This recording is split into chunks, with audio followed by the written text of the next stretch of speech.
Transport Market Inquiry hearings in the Eastern Cape in Port Elizabeth. My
name is Bukhosiba Kemajenge. I'm the Chief Legal Counsel at the Competition Commission, and I'll be chairing the panel. I'm joined by two panel members. On my right, I'm joined by Ms. Nompucuko Nontombana, who is the Divisional Manager of the Market Conduct Division at the Competition Commission. And on my left, I'm joined by Mr. Tulani Mindiriza, who is also from the Competition Commission, who is joining the panel in his capacity as the head of the inquiry's technical team. On my extreme right, I'm joined by two evidence leaders, Mr. Jabulani Ngobeni and Mr. Itumeleng Lesufe. They, together with a team of the Commission's lawyers and economists, will be assisting the panel in soliciting evidence for the inquiry. Before we start, I would just like to recap the rules that will be applicable to this inquiry.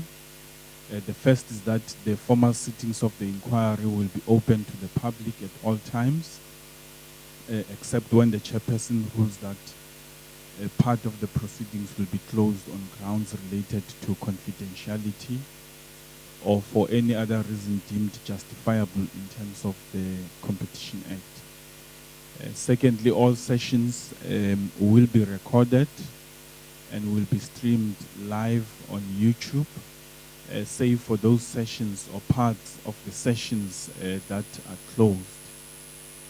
In order to allow for the proper ventilation of issues, the chairperson and panel members, as well as evidence leaders, may pose questions to any persons making oral submissions or to any witness.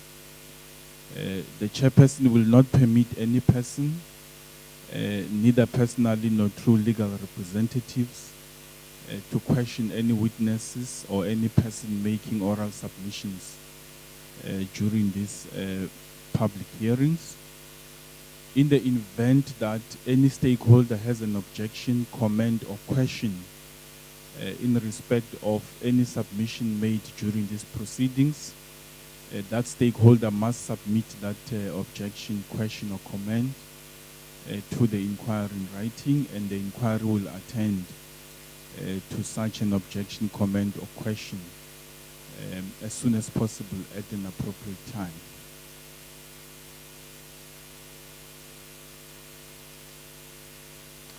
Once again, I would like to welcome everyone who is present at this inquiry, and I hope that over the next 2 days here in Port Elizabeth, we will be able to have meaningful and robust engagements about the issues in the land-based public passenger transport inquiry. We will receive the first submission from Mr. Siabulela Phobos.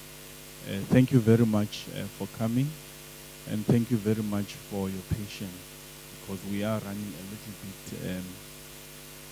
behind time. There should be a piece of paper in front of you, Mr. Phobos. You may take the oath or the affirmation. Okay, thank you. I, Siabulela Phobos, swear that the evidence that I shall give shall be the truth, the whole truth, and nothing but the truth. So help me God. Thank you very much, Mr. Phobos. If you could first start by just stating the organization that you represent or the capacity in which you are making the submission. Then you can take us through your submission, and then that will be followed by questions from ourselves. Thank you, Mr. Chairman. I am Siabulela Phobos, just that I'm from the University of Johannesburg, Department of Sociology. I'm currently busy with my PhD there, and the focus of the PhD is on the impact of the trade theory capitalization program on precarious working conditions within the industry. So that's the focus of my PhD. So, and I've previously done research, on this industry when I was studying abroad for my master's degree, and the focus of that was on the labor process within the industry that seems to be structurally situated within the informal sector or economy, and it is marked by the processes that are conducted of formalization and informalization that seem to be happening at the same time. And the board researchers are supported, they are supported and are currently supported by your National Research Foundation of South Africa. So I receive funding from them. So the presentation which I shall make now is very much based on the research that I conducted for my master's, and those, so that's the focus. And some taxi owners in the industry, I feel that instead of appreciating the contribution that they made to social mobility, it's out there to punish them through the formalization process. It is, however, not only, it is not the formalization process, that the industry is opposing, but it is the manner in which the government is bringing about this formalization process. So the structure of this presentation is as follows. I'll speak through just a brief context of the tax industry in South Africa, and I'll also just give a brief history of this industry, and also considering the issues of value chains, and working conditions, which is one of the critical issues that I'm focusing on, that I started focusing on for my master's, and I'm still focusing on for my PhD, but very much focusing on the issues of precarious working conditions. And I also just look at the issue of government support, for this industry, because some of the stakeholders there, they feel that there is no support, from government, in the form of subsidies, so I'll speak to that as well, which seems to suggest that the industry is to some extent giving a context of what I would call a site of conflict, so we shall speak to that as well. And the issue of competition as well between the oil taxes and some buses, and in actual fact, competition within the industry itself, between the illegal and illegal operators, and the suggestion of the taxes, starting, cooperatives, So just to give a brief history of, a brief context of this industry in South Africa. As we all know, the industry is very much playing a big role in facilitating access to social mobility, and that by that I mean access to places of work for people, and access to schools, clinics, hospitals. Quite a number of people, they use taxis, across the country to be able to go to school, and to be able to go to their places of work, from township to the city center, but I think to some extent, the industry, creates the linkages, between the formal and informal sector, by transporting this large number of people from your township, to the city center, and therefore, while it has, failings, that needs to be addressed as a matter of agency. I think it plays a very big role, in that regard, and as I just said, it is very much situated within the informal sector and is marked by your processes of formalization, which is what we all know, and informalization. And the process of informalization, I think, is very much, informed by what I will call your informalization from above and the informalization from below. Your informalization from above, the process, when your states, organization, whichever, brings about your issues of outsourcing, downsizing, But this one is very much, your information from below, with the business, implementing changes in terms of self-employment, and whatnot. So the operations within the industry are very much, unregulated. They are very much informal. And the industry is very much demand responsive. So which means that operators, they go where the needs, is at. Where there are your customers or where your passengers, to be picked up and delivered to their places of work or school. So let me just give a brief history of this industry. In that presentation, I indicated that the industry, the history can be divided rather I can divide them into the following periods. 1977 to 1987, 1987 to 1994, and 94 to 99, 99 to the current year. But in actual fact, the industry existed, prior than those periods. During that time, it was very much your sedans, in the form of aliens, or Chevrolets in the 1930s, that were in existence during that period. So in the period, between 1977 and 1997, was very much, informed or characterized by struggling, of the industry to be recognized in the public sector. So the industry was very much trying to come in and making sure that is recognized as a formal in public sector. And it was very much an expensive way to start a business, during that time. But accommodation was very much steep, during the period, and during that time as well, the Briar Commission was formed, you know, to look into the issue of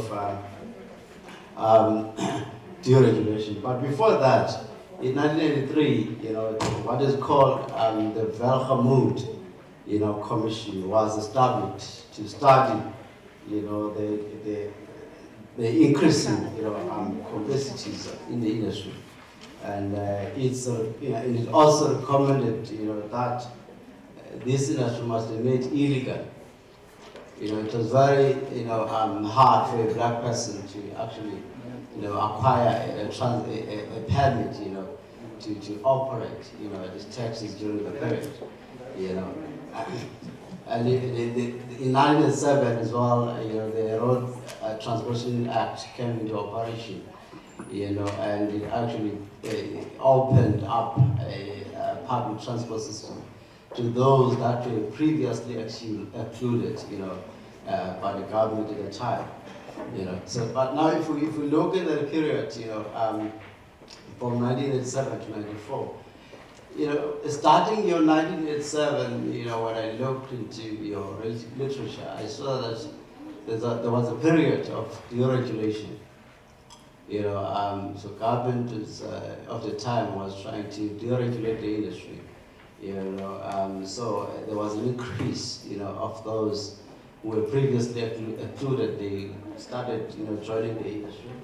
You know, and operators, you know, were being granted, you know, permits, some, you know, and there was what is called your Transport Deregulation Act, you know, of 1988, you know, which was done in conjunction with the White Paper on Transport Policy, and was tabled in 1987. You know, but during the time, you know, violence was starting to very much, you know, rise, you know, with taxi operators competing over routes, you know, and this resulted in another significant, you know, round of minibus taxi growth, you know, until the end of apartheid in 1994. You know, but now if we look at the period, you know, 94 to 99, you know, besides really the conflict that was starting to come up, you know, as a result of deregulation, you know, because there were a number of taxi operators that were coming in, you know, there was, the taxis at the time were very much poorly maintained, you know, and there was an increase in overtraded routes, you know, and lack of skills. This I think is still a challenge today, and appropriate training, you know, and bad working conditions, you know, for taxi drivers. And this is one thing that I focus on for my PhD. And what most of the taxi stakeholders or drivers or owners call as high cost of finance and insurance premiums, you know. So, but now in an attempt to improve, you know, the performance of the industry and also find ways of improving road safety, you know, the government at the time, you know, in fact, post in 1994, introduced the National Taxi Task Team, which recommended that the industry should be regulated, you know, and formalized, you know, but these attempts to actually regulate the industry, you know, were resisted by a number of, by a group of those who controlled the industry at the time. You know, literature make reference to the fact that some of those who registered this regulation were some of illegal operators, you know, in the industry at the time. And this actually gave rise to the violence, you know, with legal and illegal operators, you know, competing over routes, you know. And in 1996, offices of the taxi registrar and offices of operating licensing transportation boards were established, you know, and in all provinces of the country. You know, in actual fact, one office in East London, You know, I had a conversation with, you know, when I collected data from my masters, you know,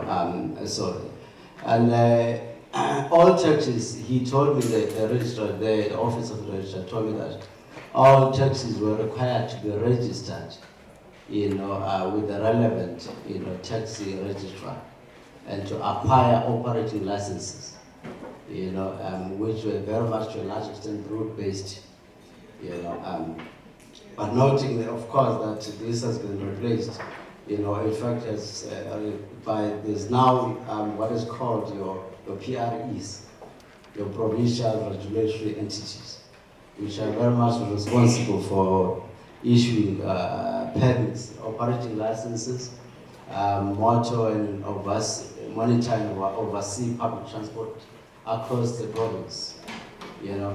And it actually surprises me with regards to PREs. I'm very surprised at the way in which the operating licenses are issued. You know, the last spend that is. You know, it seems to differ across the provinces. In fact, the two provinces have got a lifespan of your 5 years of an operating license. Your Western Cape and Gauteng. And the rest of other provinces have got a lifespan of 7 years. So I don't know, I don't understand why that is the case, and I think I need to, you know, to just speak to the House of administration on that and see why that is the case, you know, because we're in the same country, we're in one country, so it doesn't make sense why there should be differences in that regard. So now if I just look in the period from 1999 to the current year, in 1999, you know, your TRP, as is well known, your tax recapitalization program, you know, was announced by the government, you know, to actually formalize the industry, because it is considered informal, you know, to formalize the industry and bring it under some control of regulation by the government. You know, but understandable, you know, the Department of Transport, you know, actually conducted a review of the program. And I'm in contact with them to just get a sense of the reports, you know, of this review and see the way forward, because I'm looking at the impact of the program, you know. And one of some of the central issues, you know, that this TRP focused on, we're phasing out of old taxis, your 9 to 16 seater fleet of taxis, you know, and replacing these with 18 to 35 TRP seaters, you know. And I actually, you know, connected and the department, the person responsible for TRP, you know, to just get a sense of the number of those taxis that have been, you know, scrapped since 1999 up until now. So, but I'm still waiting to get feedback in that regard, because I want to get a sense of the number of taxis that were scrapped in Eastern Cape, Western Cape, Gauteng, all the provinces, and just make a comparison of the program, whether it has had a positive impact, you know. So, and one of the things that was focused was really to improve road safety. So the purpose of phasing out, you know, old taxis, you know, was to improve road safety and addressing the problem of unroadworthy and unlicensed, you know, vehicles. You know. And of course, you know, the last point is still a problem even today. The problem of unroadworthy and unlicensed vehicles. You know, a number of taxis, you know, are reported, you know, in Gauteng, in fact, by the Department of Transport as unroadworthy, you know, but licensed. Were reported to have increased, you know, from 35,718 in December 2016. So this was an increase from 34,707 in December 2015. So I think this is a problem.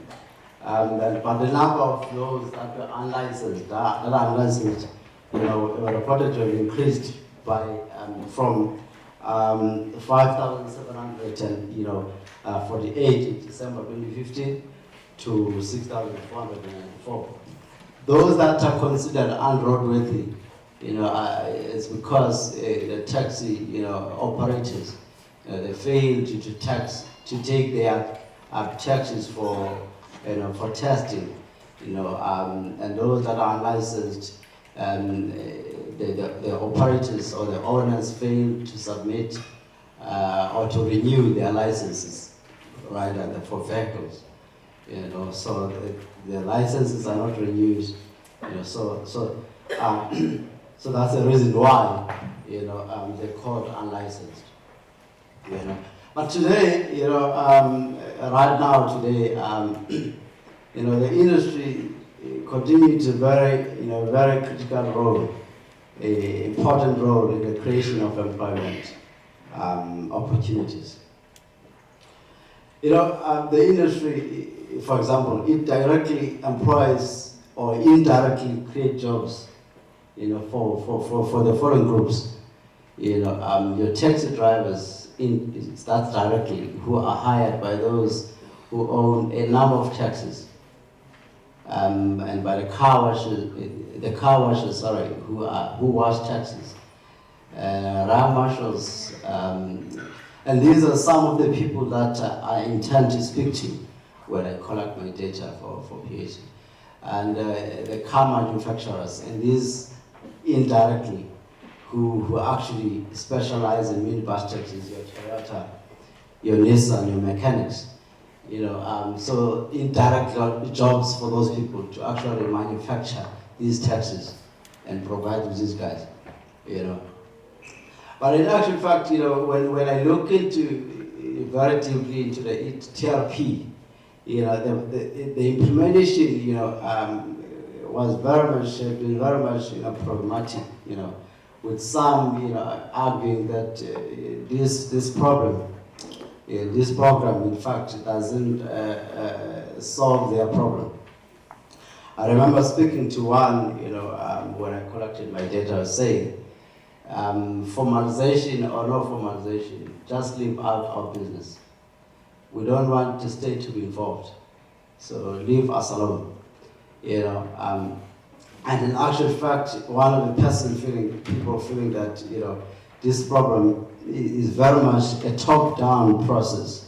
This formalization program. Which does not consider the nature of work in the industry, meaning that the labor process, in how it's structured in the industry and how to change it. The process, the formalization that is, doesn't involve, some of your bottom up, your bottom rather stakeholders, your drivers, your owners, they feel left out, that the state is out there to take their business. So those are some of the engagements that I got from some of the taxi owners, and operators, when I collected my data. Just to look at the value chain within the industry. As we all know, this industry is very much playing a big role, in the transport sector. And it has got about 68.8, percent public market share, with about 16 million of people estimated to be using taxis across the country. And approximately it generates 90 billion revenue from the fares that are collected, and this is across the country. And of course there are different estimates of this, and this is just an educated guesswork, I think, given that the fares are very much unregulated, you know, and that taxes operate on what I call a cash basis, you know.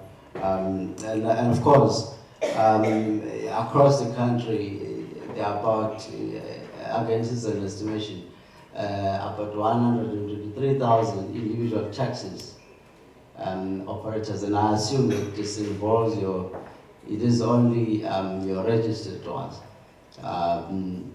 And the industry is spending about 39 billion on per annum on fuel, you know.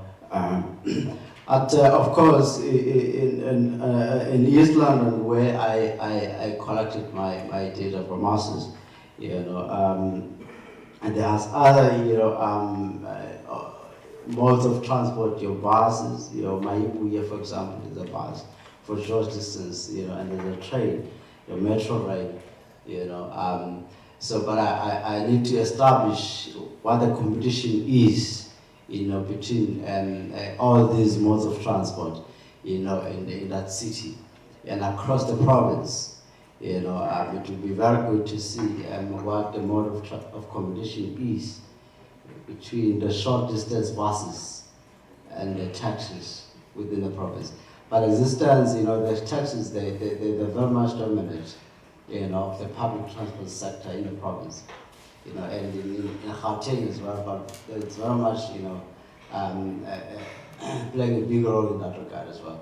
But now let me just look into the issue of working conditions, which is one issue that is very much my focus for my PhD, you know, which I started looking at when I did my master's. You know, when I saw that when I look at literature, I saw that, you know, the industry has been very much marked by what is called your exploitative labor relations. And these are exploitative because, you know, there are no formalized, you know, employment of contracts in the industry, you know, and it is actually very, very difficult, you know, for the Department of Labor to go and enforce sectoral determination there, you know, and sectoral determination is meant to establish, you know, the basic conditions of employment in the industry, you know, for the employees, you know. So this is one of the critical issues that I saw, you know, that I had rather when I engaged with the Department of Labor in East London at the time. You know, I had an engagement with your labor inspectors who told me that, you know, it's actually hard to go to the industry and enforce this sectoral determination. You know, these guys, they don't want to participate, you know. So, and just to look at the way in which drivers, you know, in fact, rather your taxi owners or employers, you know, pay their drivers. You know, they pay them on what is called your commission, but now it's on what is called on energy work basis. You know, the commission is based, you know, on a percentage. For example, if the taxi owners would pay a driver 25%, you know, or less, you know, of the money that they collect per day or per week. So this differs between taxi owner and taxi driver. So it's not general across the industry. So it differs between each, you know, taxi owner and taxi driver. You know, so this then forces, you know, taxi drivers to very much work more than 8 hours. You know, so it's more than our normal, you know, 8 hours in office and wherever. You know, so this forces them to very much, you know, work hard and drive, you know, with speed, you know, on the road, you know, trying to chase, you know, for passengers, you know. So, and just to give an example of the lack of contract in the industry. You know, when I collected my data, you know, for masters, you know, one of the participants, you know, had the following to say, you know, I do not have a contract of employment by employer, that is the tax owner.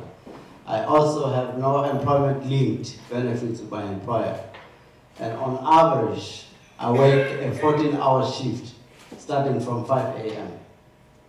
You know, I face exhaustion, I take a nap while I wait in the taxi, you know, in the queue for my turn. So just give you an example of varying working conditions in the industry. You know, with some of them having to work way more than 8 hours that we normally do. You know, so and this actually makes it difficult, you know, for the Department of Labor to go and enforce your regulations, you know, especially because there's no contract of employment. You know, another one, you know, a driver that I spoke to, you know, noted that he also does not have employment of a contract and also no employment-linked benefits, you know, such as UIF or leave pay, you know. So the earnings of the drivers are very much dependent on the trips they make per day, you know, per week.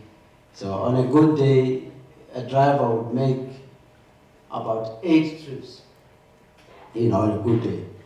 You know, so that, of course, depends how many passengers are available to be picked up, you know.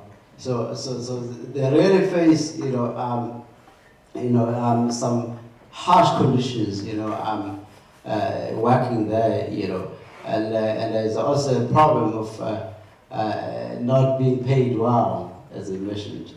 You know, for example, one driver noted that as drivers will work long hours for low wages with no benefits, harassment by traffic officers, and the pressure from passengers make driving a stressful job. Driving fast in overloaded vehicles and to increase take-home pay adds to the stress. You know, so as you can see, these guys really they seem to be in a very, you know, difficult position, you know, to try to make, you know, an income for their families, you know. So they drive, you know, under those conditions, you know. Yeah. So really, I think, given the role that they play in the economy of the country and across all provinces, this would be a reason enough, you know, for the government, you know, to provide support in the industry, you know, and I'm sure there's a way, you know, in which the department is making means towards that and has been doing that.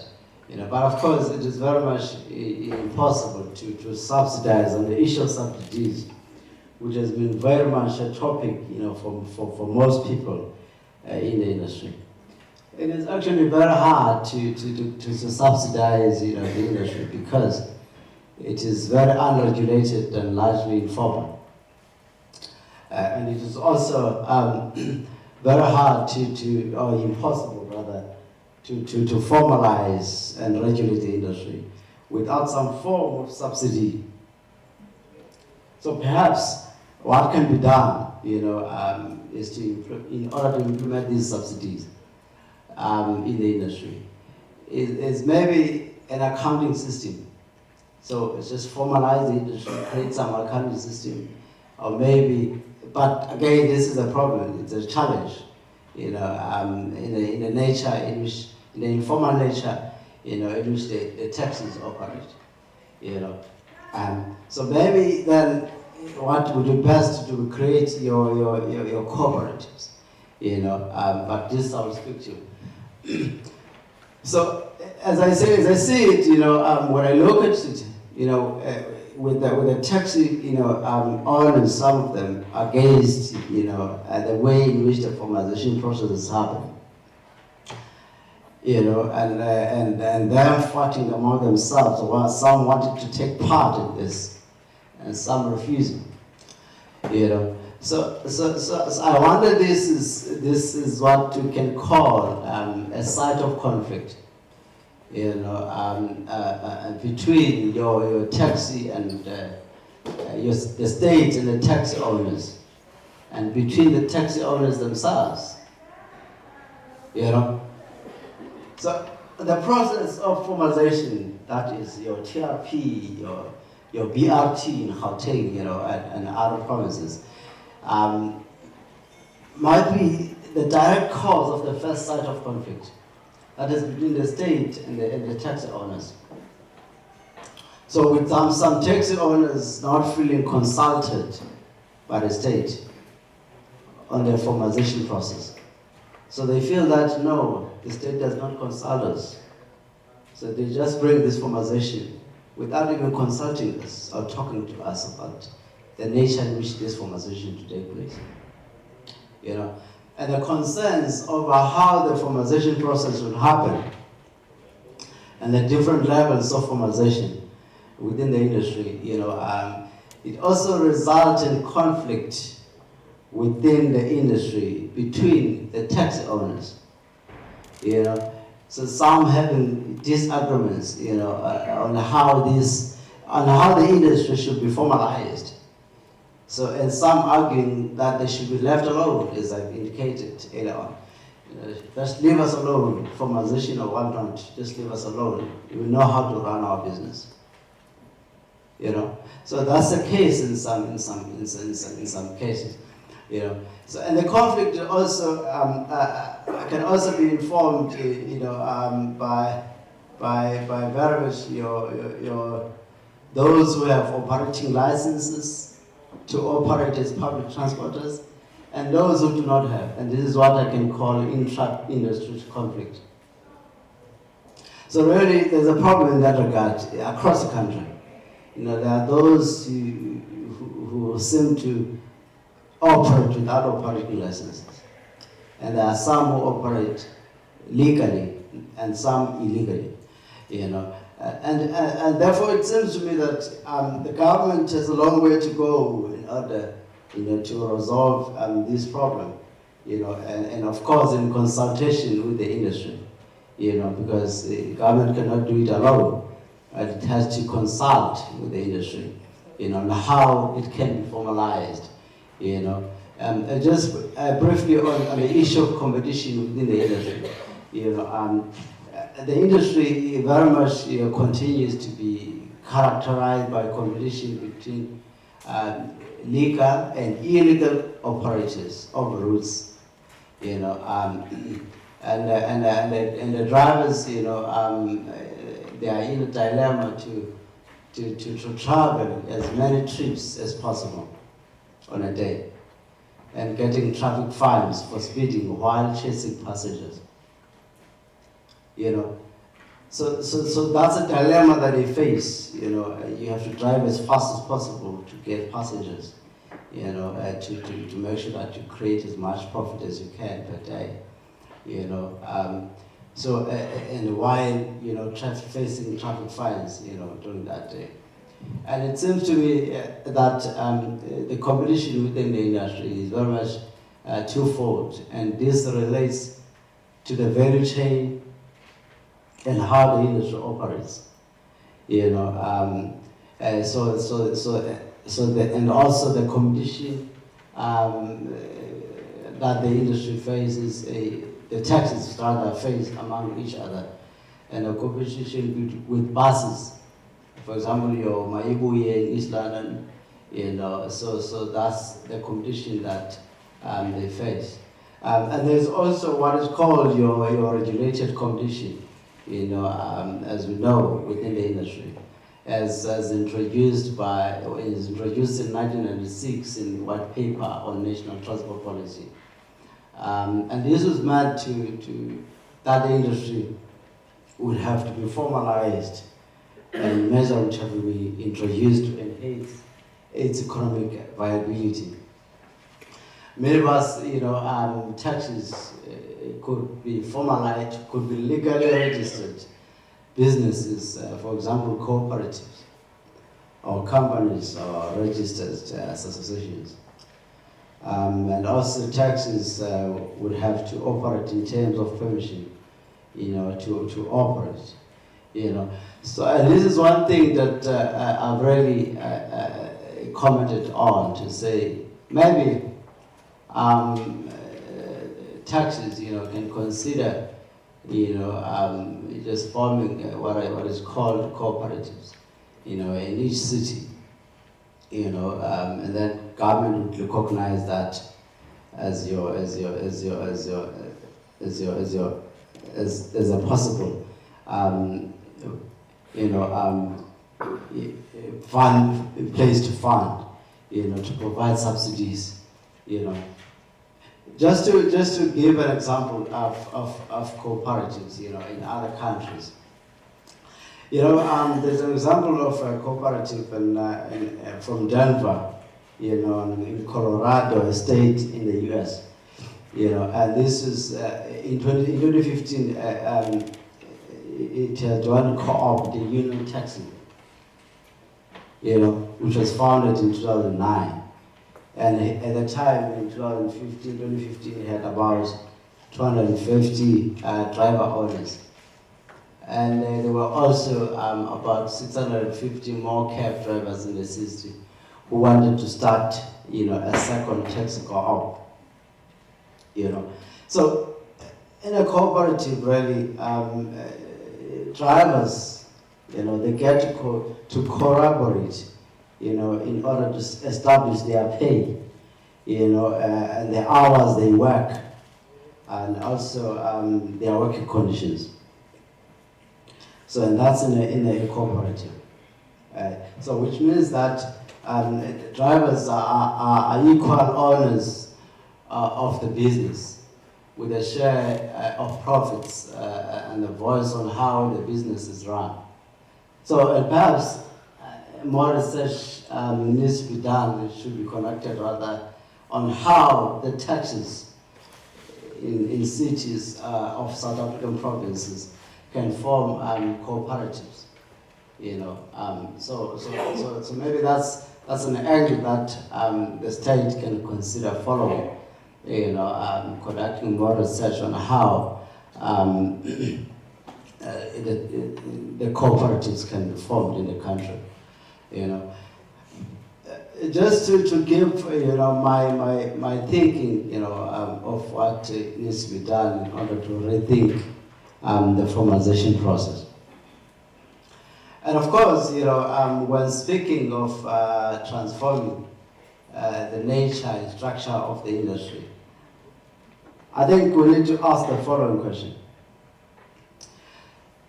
How do we transform the industry into a public transport sector where a multitude of stakeholders are able to take part? How do we make sure that happens?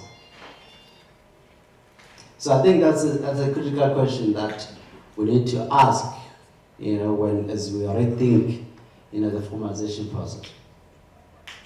And how can the working conditions be improved through the formalization process? And this is one of the issues that I'm really very much engaging with, at the moment, to find out how the working conditions, are improved or can be improved, in the industry through the formalization process. And so the working conditions do not only mean your pay to drivers, your good pay, or your benefits, but it also means that they drive taxis that are in good conditions.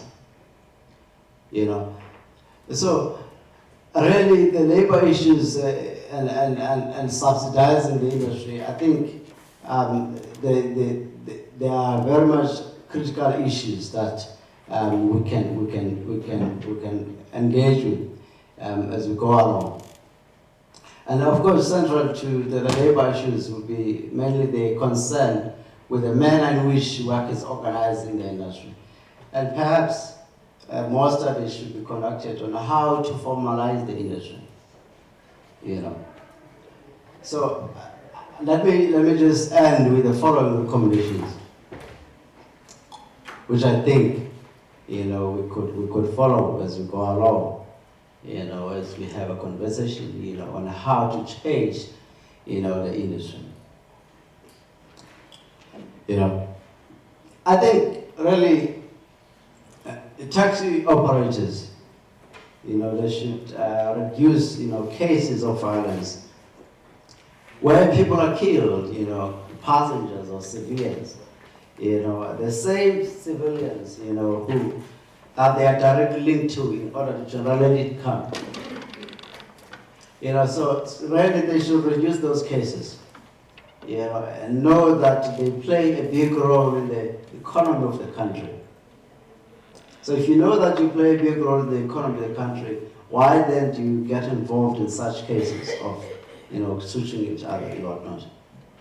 And in order to avoid, this problem of unnecessary competition and conflict between taxi owners, so that is between legal and illegal taxi operators, I think there should be a clear guidelines on how routes are allocated. And I think taxi owners can play, a taxi association rather, can play an important regard in this regard, since routes are allocated in accordance with the registration of taxis to PREs and taxi associations. So we should play a role on how, taxis operate, and how, they get granted, operating licenses. And therefore, there should be consultations between, PREs and associations on how to go about, allocating routes. Because the feeling that I got, from some taxi, owners is that there's no consultation between PREs and taxi owners on how some people are given, operating licenses. So therefore, there should be, consultation between the two. And also there should be greater attention to the registration of all minibus taxis as a way of regulating all minibus transport operators and associations. All of them should be registered. And also, I think, as part of an agenda to transform the industry, government must very much improve customer care. And that is, the Department of Transport should be involved in that regard and influence driver behavior and assist the industry through skills development. Because that's one issue that has been very much, a critical point, of the taxi operators, that there's no training, the skills development is lacking, in the industry.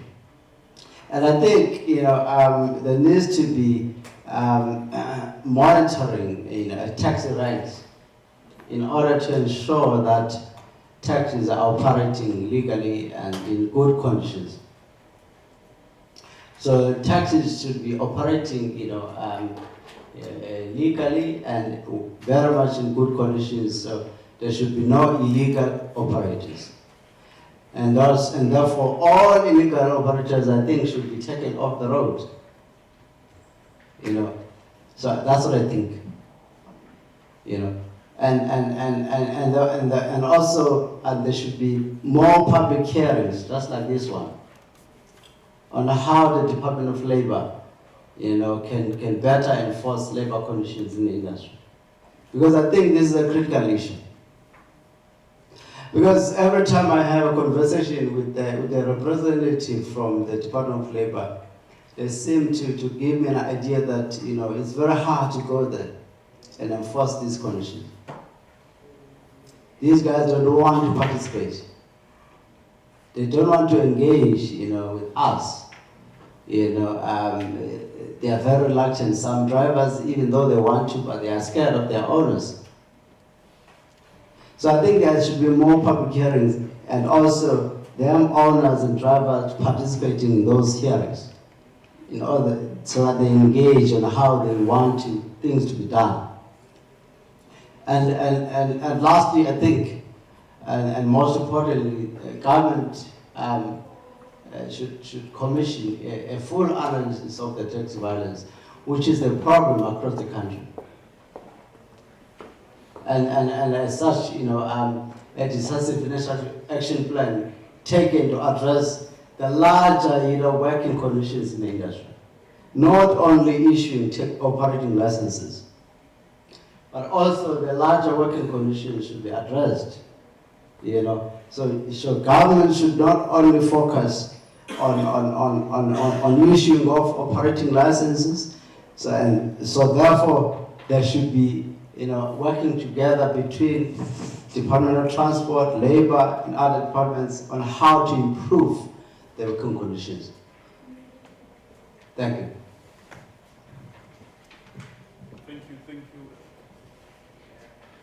Thank you very much, Mr. Phobos, for a very detailed and very helpful presentation. And I'm told that you have time constraints until 10:30. So that doesn't give us any opportunity, I guess, for... Thank you very much. Mr. Gobet.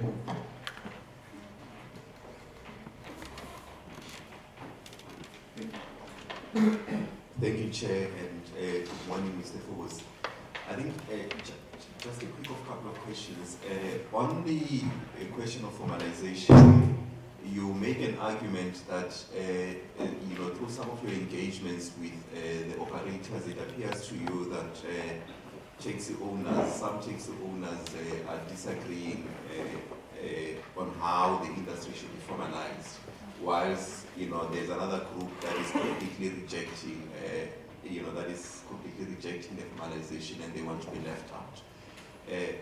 On those operators that are disagreeing on how the industry should be formalized, I just want to get some sense from you on whether they have shared with you, some of the suggestions that they have in terms of how the industry should be formalized, because it appears to me that we're not going to, get away from this, because government is still, talking about formalization. So, in respect of those that are saying, and those that are disagreeing in terms of how it should be formalized, were you given some sense or ideas on what they have in mind as a form of formalization for the industry?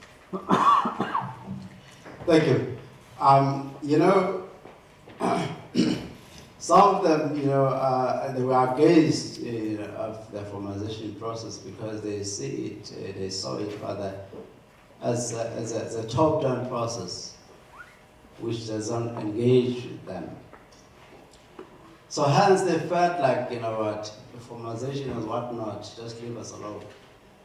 And I remember one recommending that maybe one thing that we can do as taxi drivers, and these are the taxi drivers I spoke to, we can just form, your cooperatives, as I was, speaking to right now. And then government can recognize that as a formal structure to fund us. So they were against of the formalization process because they thought that government is out there to take their business, so such that they won't benefit, in the revenue that they generate, such that they will be like employees, of the Department of Transport or whatnot, So they wanted, the government to just fund them, give them subsidies, So hence they were very much, against of the nature in which the formalization process was happening. So they were not very much against of the whole formalization process, but the nature in which it was happening. The nature in which it was happening as a top-down process, not engaging with them. So they recommended that government should perhaps engage with them, speak to them on how they can take part in this formalization process. And this formalization was mooted, as you argue in your slide number 10, through that NCCC. And there's currently a review of the 1996 white paper. And if you've read the white paper, I just want to find out if you've read it, and if you've not, it's okay. Do you get a sense that government is trying to address some of the issues that the industry has raised in, since the recommendations of the NCCC? That is, if you've read the current review of the 1996 white paper. Well, I haven't, but I can just give a comment to that. Through speaking to a representative from the Department of Transport, they very much did engage with me, speak to that, we are very much focused to ensuring that we address some of the performance problems in the industry. Because we see that there have been problems over the years and in the current years, with some of the people being killed, as recently was the case in Durban. So we are focused in addressing these problems in the white paper, you will see. So I still need to have a look at that. Thank you. And on the TRP, on the taxi recapitalization program, and you've indicated this morning that it is currently under review by the Department of Transport. The question that I have is, what are the current issues that they've identified, seeing that you're also writing on the subject? What are the current issues that they've identified that they're seeking to review and they want to address, which they've identified as failures after having reviewed the entire program? One issue that I can speak to, because I couldn't get the full report, because we had a formal interview with Mr. Mkhwebane, from the department. One issue that I can speak to is the issue of the fact that the tax owners, felt that the scrapping allowance was not enough. And the scrapping allowance at the time was 50,000. So, and I think apparently it was increased to about 95,000 or something, if I'm not mistaken. So that was the recommendation, from the review, that the scrapping allowance should be increased because it was not enough for the taxi to actually submit their taxes to be scrapped, and that they buy new ones. So hence I still need to get a full report and details of how many taxes, have been scrapped throughout the country. And then I can get a sense, of the impact of the program. And lastly, if the scrapping allowance is increased, one of the concerns that we've had, through various submissions in other provinces is that if it is increased, the manufacturers of these, taxes may increase, prices, and as a result, the money may just end up with the manufacturers. What is your view on that? This is one issue that taxis, taxi owners and taxi drivers have very much complained about.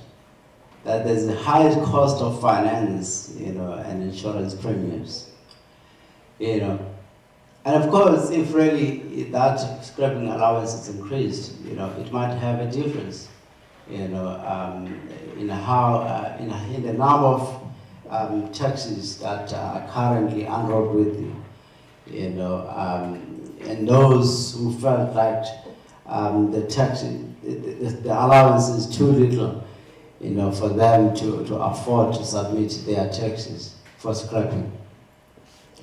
So I think it can have a difference, to some extent, in addressing the problems, of unroadworthy taxis, because as I spoke, about the issue of working conditions, and that issue is very much central, to making sure that all the passengers are traveling with taxis that are in good conditions.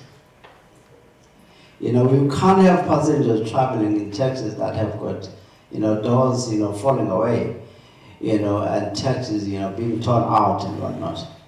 You know, so this is not, you know, this is a condition that, you know, all taxi operators should really consider, you know, going forward, you know, with the scrapping allowance increased, you know, and also negotiating with their taxi finance, you know, and insurances to not increase, you know, the premiums that much.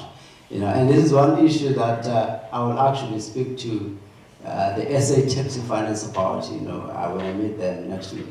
You know, the issue of financing, you know, the taxi industry, you know. So yes, the increase of the tax scrapping allowance can have an impact to some extent. Thank you, Chief. Thank you, Mr. Gobeni, Mr. Lusupe. Thank you very much, Mr. Fox. Your presentation does not extend or include BRT, and I think this is largely because your PhD studies do not cover that aspect. But I thought I should just check with you if you have any views on the sustainability and suitability of the BRT system. You may be aware of the current debate in the industry on this. And this debate emanates largely because the system appears to be struggling in that it is failing to increase ridership and also to reduce costs. Instead, costs are increasing. There are also concerns that the fare revenue generated for the system is substantially low. So questions have been asked about whether the system is sustainable. I just wanted to check if you have any thoughts and views on this. Well, really, the issue of BRTs, you know, is one thing that I think about, you know, and do some research on that, even though it's not the focus of my PhD. You know, because I want to get a sense of the participation of the taxi operators in the BRT. And some of them that I speak to in Joburg, because that's where I collect my data, they seem to have indicated that, you know what, these BRTs, you know, some of us, we don't take part in that, we don't participate. We feel left out. We feel like, you know, this BRT is there to disturb our operations, you know, and therefore we don't want to take part in that. You know, we just want government to make sure that it supports our business, you know. So I do think that BRT, for example, is very much, you know, active in Gauteng. You know, I do think that it is playing, you know, an important role in the public transport sector in the province. You know, it's the most reliable transport for most people, you know, across the country. You know, the REN, for example, in Victoria, you know, it's one of the most, you know, reliable, you know, transport, you know, public transport system, you know. So, but so long as, you know, your taxi, you know, owners, you know, they are engaged with, you know, how this process, you know, is unfolding and how they are going to participate in that process. You know, the issue is there about the participation of these all key stakeholders in that process to make sure that they don't feel left out and they feel part of all the negotiations within the public transport sector. And in one of your slides, you talk about the formation of cooperatives. and you give an example using a model that is used in the United States. Is that similar to the BRT model? Not similar as such because there's a cooperative that is formed, and then the state recognizes that, you know, as an entity, you know, for the department for the tax industry to formalize to provide funding. You know, it's not similar, you know, just as such to the BRT one. And I assume with the US model, operators still use taxis Yes, correct. and not necessarily buses. All right, thank you, Chair.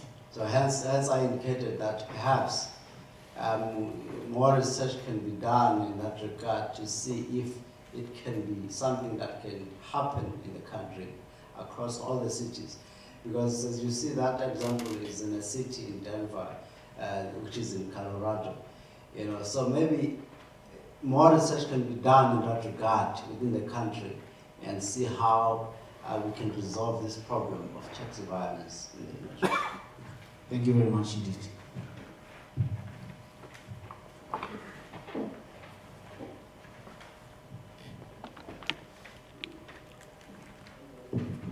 Thank you, Mr. Lesufe. Ms. Nondomba.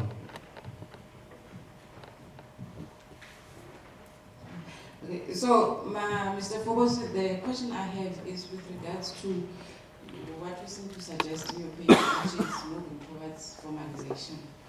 And the question I have is whether there is no possibility of a middle ground of some sort, because we've heard in previous submissions that there are efficiencies that you get through the informal nature of the taxi industry versus formalization.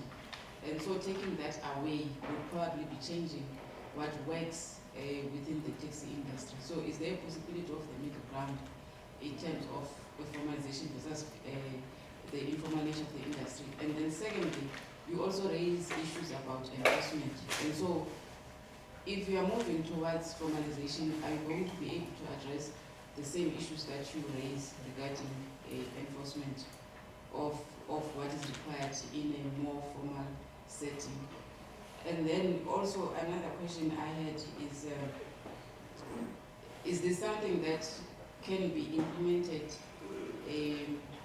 fairly quickly? I mean, if one requires the transformation of the industry, and for you to transform the industry, you require the formalization, but then there are all these challenges. What then do you do in order to make sure that you then implement this, or whether there are transitional arrangements perhaps that should be considered in terms of making sure that the industry moves somehow towards what would work better for the industry? Thanks. Okay, thank you. You know, as I indicated, you know, when I started, early the industry continues to be very much structurally situated within the informal sector or economy, and is marked by your contradictory processes of formalization and informalization. So while there is formalization happening from the state, there is informalization happening. And of course, some of the people have indicated that, you know, through this formalization process, the government seems to be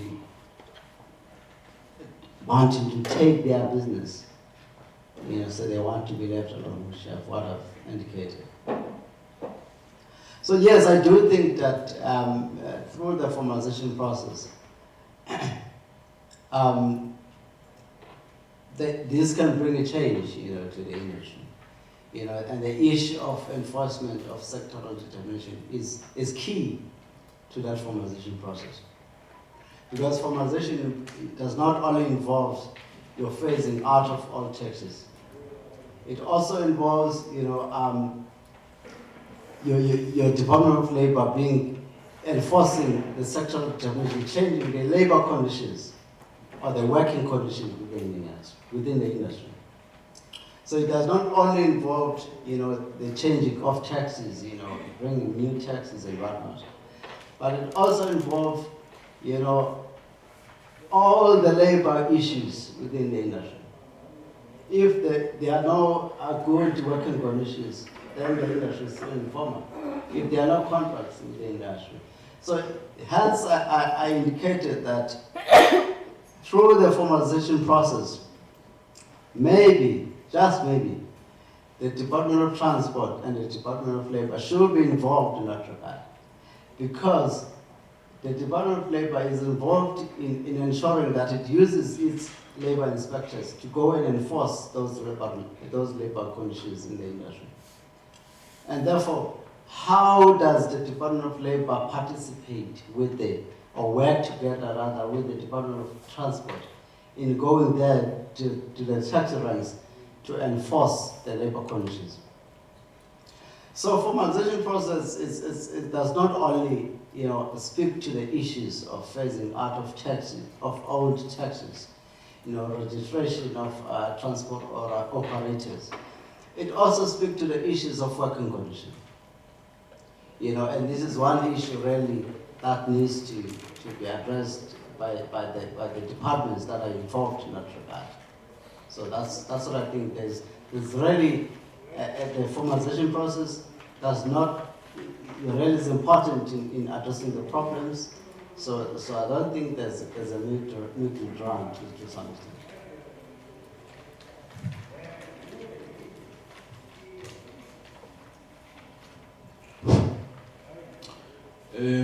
I would just like you to take Mr. Fobosi on the role of local government as planning authorities, because in your presentation you have talked about the role of the provincial regulatory entities, and you've also made some recommendations about how that system of provincial regulatory entities could be improved in order to bring about closer consultations between the provincial regulatory entities as well as taxi associations. I would just like to get your views on local government in particular, and what's your take on the important role that local government occupies in the public transport value chain as planning authorities.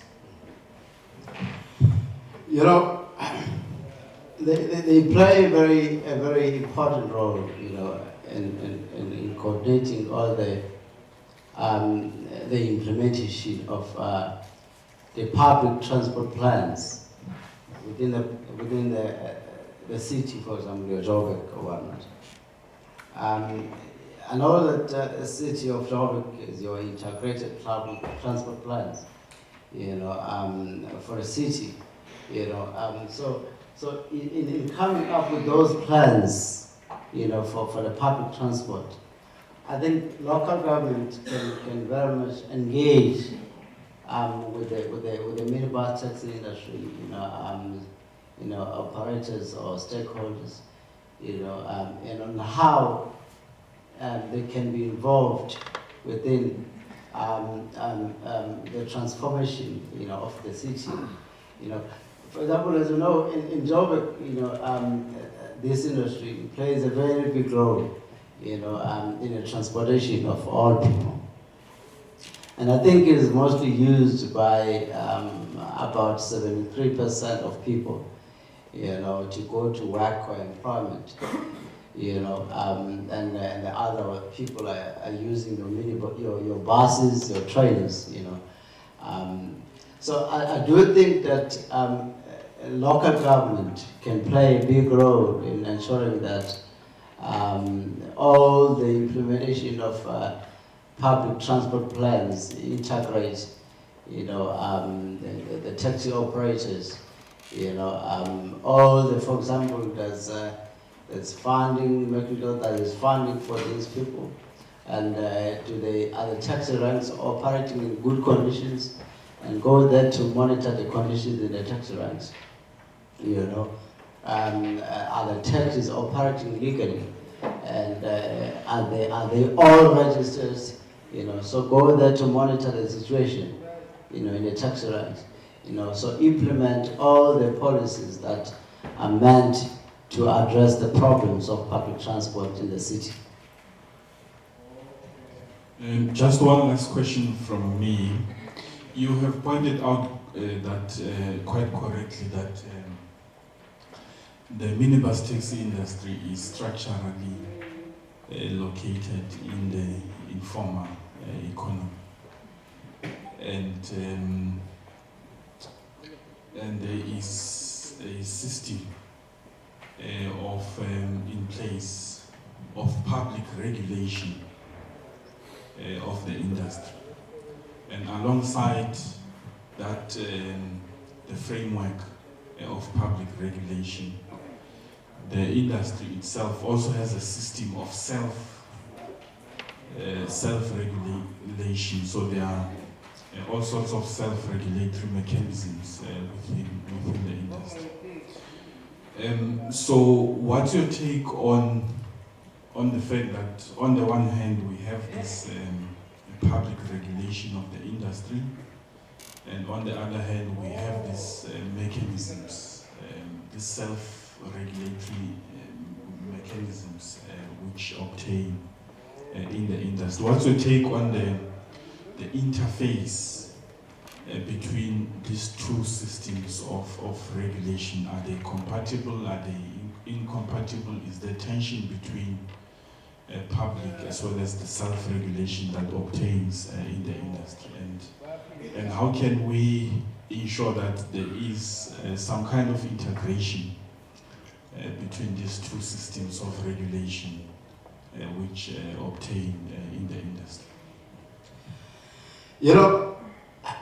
In actual fact, that is still the case, as you correctly point out, Chair. You have your self-regulation, happening in the industry, with some taxi, owners or operators, as it were, saying that, we know how to run our business. We don't want to be told, we don't want this government to be involved in how we run our business. So I do think that maybe, the taxi operators themselves, should very much engage, open up, to the engagement on the regulation, of the industry, or formalization, that is, on how the state intends to bring about change into the industry. Because, as I pointed out, really, on the issue of subsidies, which is what they mostly, complain about, rather, that cannot happen in the nature in which the industry is informal and unregulated. So it can only happen when the industry perhaps is formalized and regulated, and maybe forming an accounting system, as I've indicated. So that while there's self-regulation happening, and there's public, regulation from government, or from the general public, because the regulation happens on all levels. So there's a need, for all the stakeholders involved in the industry to sit down and say, okay, how do we move this industry around? How do we bring about change? How do we participate as taxi owners, as taxi drivers? How do we participate in ensuring that there's change in our industry? Because I'm sure these guys are not happy with people dying, you know, I mean, on some days. You know, for example, your recent Devon, as I indicated, or in Mthatha recently, you know, here in Eastern Cape. You know, I'm sure they are not happy with that. You know, I think it's up to them really to also very much engage, you know, on how to bring about change in the industry. While they do self-regulate, you know, the operations in the industry. So really, I don't think the state is out there to control how things are done in the industry, but to really bring about change in the industry, which was very much, you know, not recognized during the apartheid government.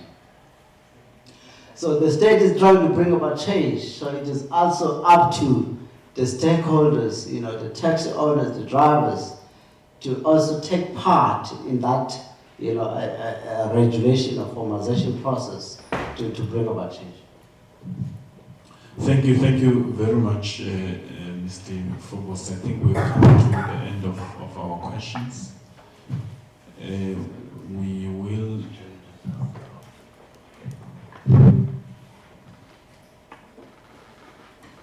Thank you very much. I think we have found your presentation quite helpful, and I think it will shape our thoughts as we ponder through these very complex issues in the industry. Thank you very much. You are excused. We will now take a presentation from SANCO if they are ready, if they are here, and if they are ready.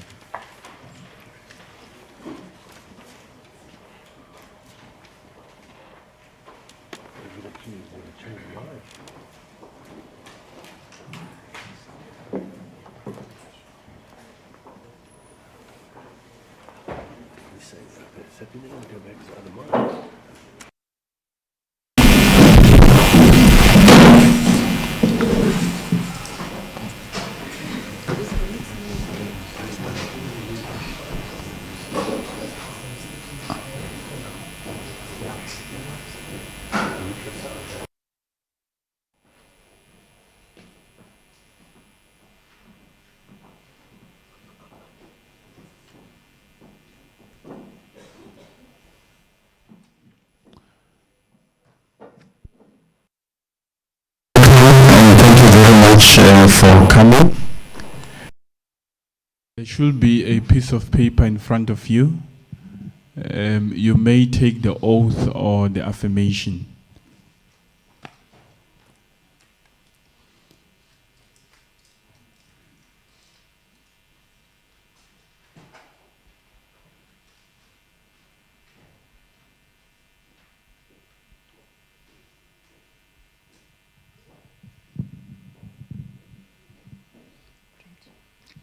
Yeah, you may go ahead. You may take the oath or the affirmation as you wish. I hereby solemnly declare that whatever I'm about to say here is the truth and only the truth. Thank you very much. If you could also state your name for the record. My name is Nomonde Jawa. I am from SANCO. Thank you very much, Ms. Jawa. You can take us through your submission. Afterwards, we will put some questions to you.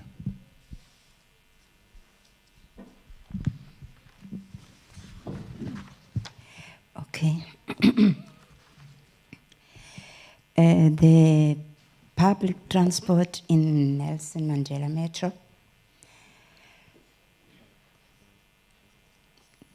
major public transport in the Nelson Mandela Metro Bay municipality consists of the following: buses, minibus taxi, rail passenger, meter taxi, and Uber.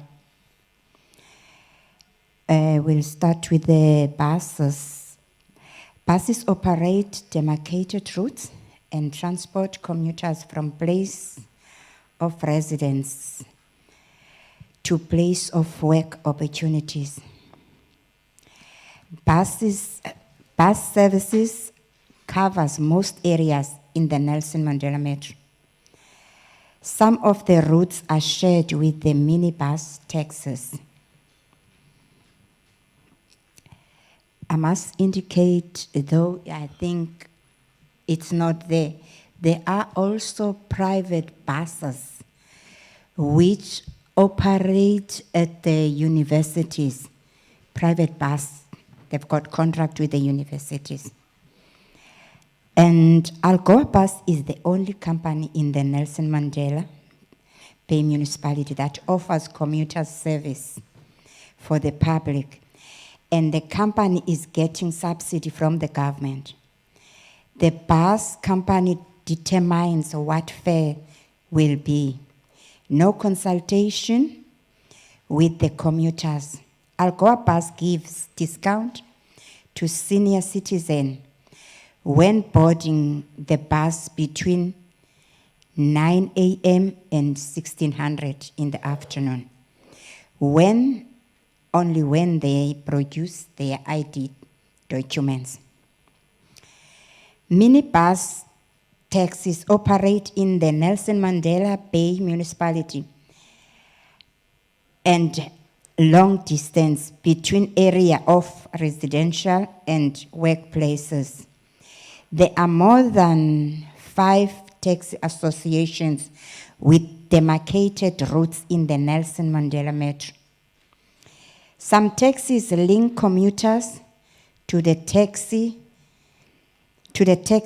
to transport them to destinations.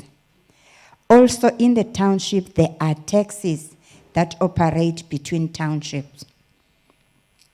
Taxi fares are determined by taxi associations and commuters are not consulted. Rail passenger service operates between Udenake and Port Elizabeth. Few communities have access to these services due to location of the rail line. Away from communities, only those nearer to the station are able to access these services. They operate during peak hour in the morning and afternoon, which is, it is between 5:30 to 8:30 in the morning, and resume again between 14:30 until the peak hour, 5 p.m. during the peak hour, until people are out of their areas of work.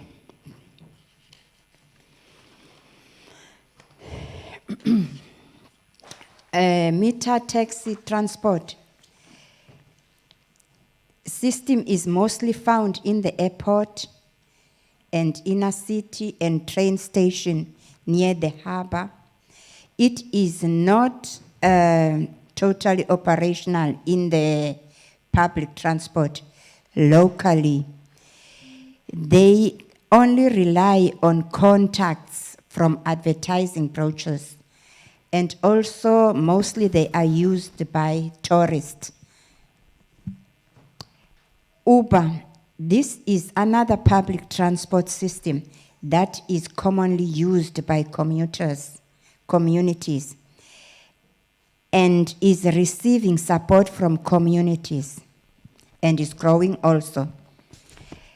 The public transport system, IPTS, operated for a short period, and these services were terminated. During the termination, the communities were not consulted. That was after the World Cup. After 2010, they operated for a very short period. We believe that there were challenges, conflicts faced by the system, between the Nelson Mandela Bay Municipality and the Taxi Association. There were, before the termination, there were 5 primary cooperatives and secondary cooperatives and Nelson Mandela Public Transport Forum. And also there was a memorandum of understanding signed in 2010, May 18. The memorandum itself of understanding had time frames and what was to be done in 3 to 5 year term. Indicated were duties, tasks, expectation, and implementation of the plan, because there was a plan how this IPTS it is going to be implemented in the Nelson Mandela Metro. Question that arises: were conflicts resolved by the parties? Are they able to reach consensus on challenges, and how far are they with the infrastructure, which was also a challenge at the time? A few months ago, we saw the launch of the IPTS services in the northern areas. In 2010, there was an undertaking that negotiations will be done to resolve the conflict with the Taxi Association. How far are these negotiations now? Because in the launch, the mayor of Nelson Mandela Metro indicated his aim to negotiate with Taxi Association. This, to us, was clear that the IPTS, the memorandum of understanding, which was then signed, it is clear that whatever was agreed, that there will be negotiations to engage the taxi industry in order to reach consensus, was never done. We believe that is why it is now going to be done, as the mayor has indicated in his relaunch of the IPTS. What the current challenges in the IPTS? What mechanism put in place for the full operation of IPTS in the Nelson Mandela Metro and timeframes? That's what we want. That currently the operations of the system is only in the northern areas, and in the townships there is no IPTS that is operating. And we need to look at 3.3, 3.5, 4.1, and 4.2 of the Memorandum of Understanding, because there was a Memorandum of Understanding that was signed and it had guidelines what was to be done. And a positive side of the BRT, Bus Rapid Transit, it is commuter friendly, reduces carbon emission. The beautiful thing about BRT is that it has a potential to reduce the number of private cars, provided that there are free parking areas for cars and bicycles at pick up and drop off places. Because currently, I believe there's a challenge of land when it comes to the parking in the Nelson Mandela.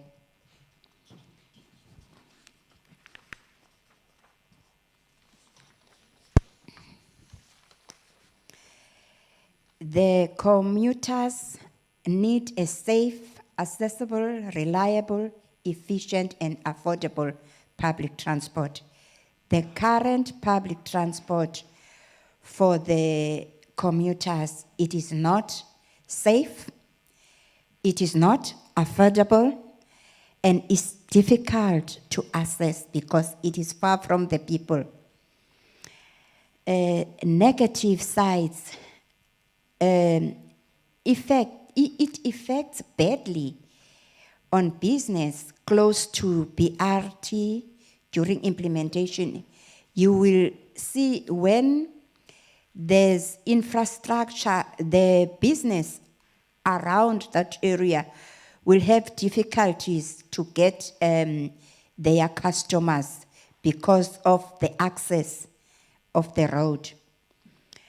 And BRT tends to depend on the government support in terms of security and police.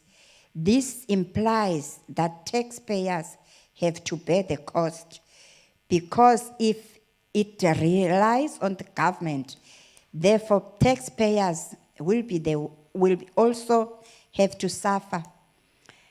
Challenges: subsidy received by Alcoa Bus, where commuters don't get discount. Open competition in the bus industry for subsidized routes. Lack of facilities for commuters at bus stop. There are no bus stop, you just stand along the roadside. There are no bus stop at all, they are just poles. And subsidy for scholars. We expect that as scholars, they should be subsidized. Scholars, when they travel with the public transport, they cannot pay the same amount that is paid by elderly people, and also by workers. Public transport does not cover all areas in the metro. No sidewalks in the township to support people walking to the taxi or bus stop. Challenge for disabled people and wheelchair-bound commuters.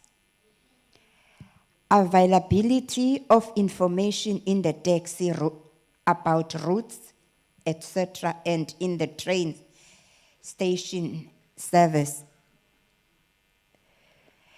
Lack of planning and limited effective stakeholders' participation. Proposals: establishment of task team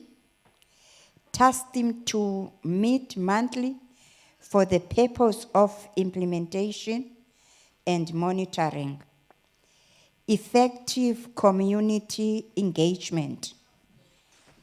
Technical skilled artisan should be retrained to service these buses. To relook the existing plan for IPTS for the purpose of implementation. Public transport to have their own maintenance and workshop where all public transport will be serviced, because currently I believe they don't have garages, they don't have workshop, they use private companies. And also this will also make the public transport sustainable. To prioritize the training of women and youth for the purpose of employment, we believe that women and youth should be considered. But because what we learned in the past, in the IPTS, when the buses were operational, before they were terminated, the people that were employed there, they didn't cover women and youth and the disabled people. And also the other thing that we noticed was that there was an understanding or an agreement that the gachis, the collectors, and those that are washing the taxis they will be employed, they will be trained as security and as cleaners. But when there was an implementation, they were not employed as securities and cleaners. Some were employed, but mostly people were taken from townships and in the northern areas and employed. And the other thing that I believe that when there is an agreement, we should stick to that agreement and not change from that agreement. I think I made my presentation. It's very small. I could see it's very short. I could see that I'm allocated to speak for an hour. Unfortunately, as you saw, I represent the community. We don't want to talk too much. We believe in doing things, not talking. Thank you. Thank you very much, Ms. Jawa, for your presentation. I think some of the issues will come through the questions that we will put to you. Mr. Lesotho. Thank you, Chair, and good morning, Ms. Jao. I just have a few questions. My first set of questions will just be in relation to Alcoa Bus. You mentioned that this is the only company that provides commuter bus services and has or receives subsidies from government. Are you able to identify some of the key routes that are serviced by this company?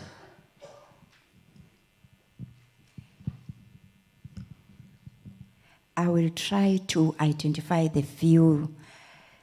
They are servicing Zwide, Kwasakele, Motherwell, Lorraine, Boysens Park, Clary Park, Kabeka, St. Albans, and Summerstrand, Mill Park, and Greenacres, Newton Park area. And I think those are the few that I can remember. Thank you. And are there any rural areas that are serviced by Alcoa Bus?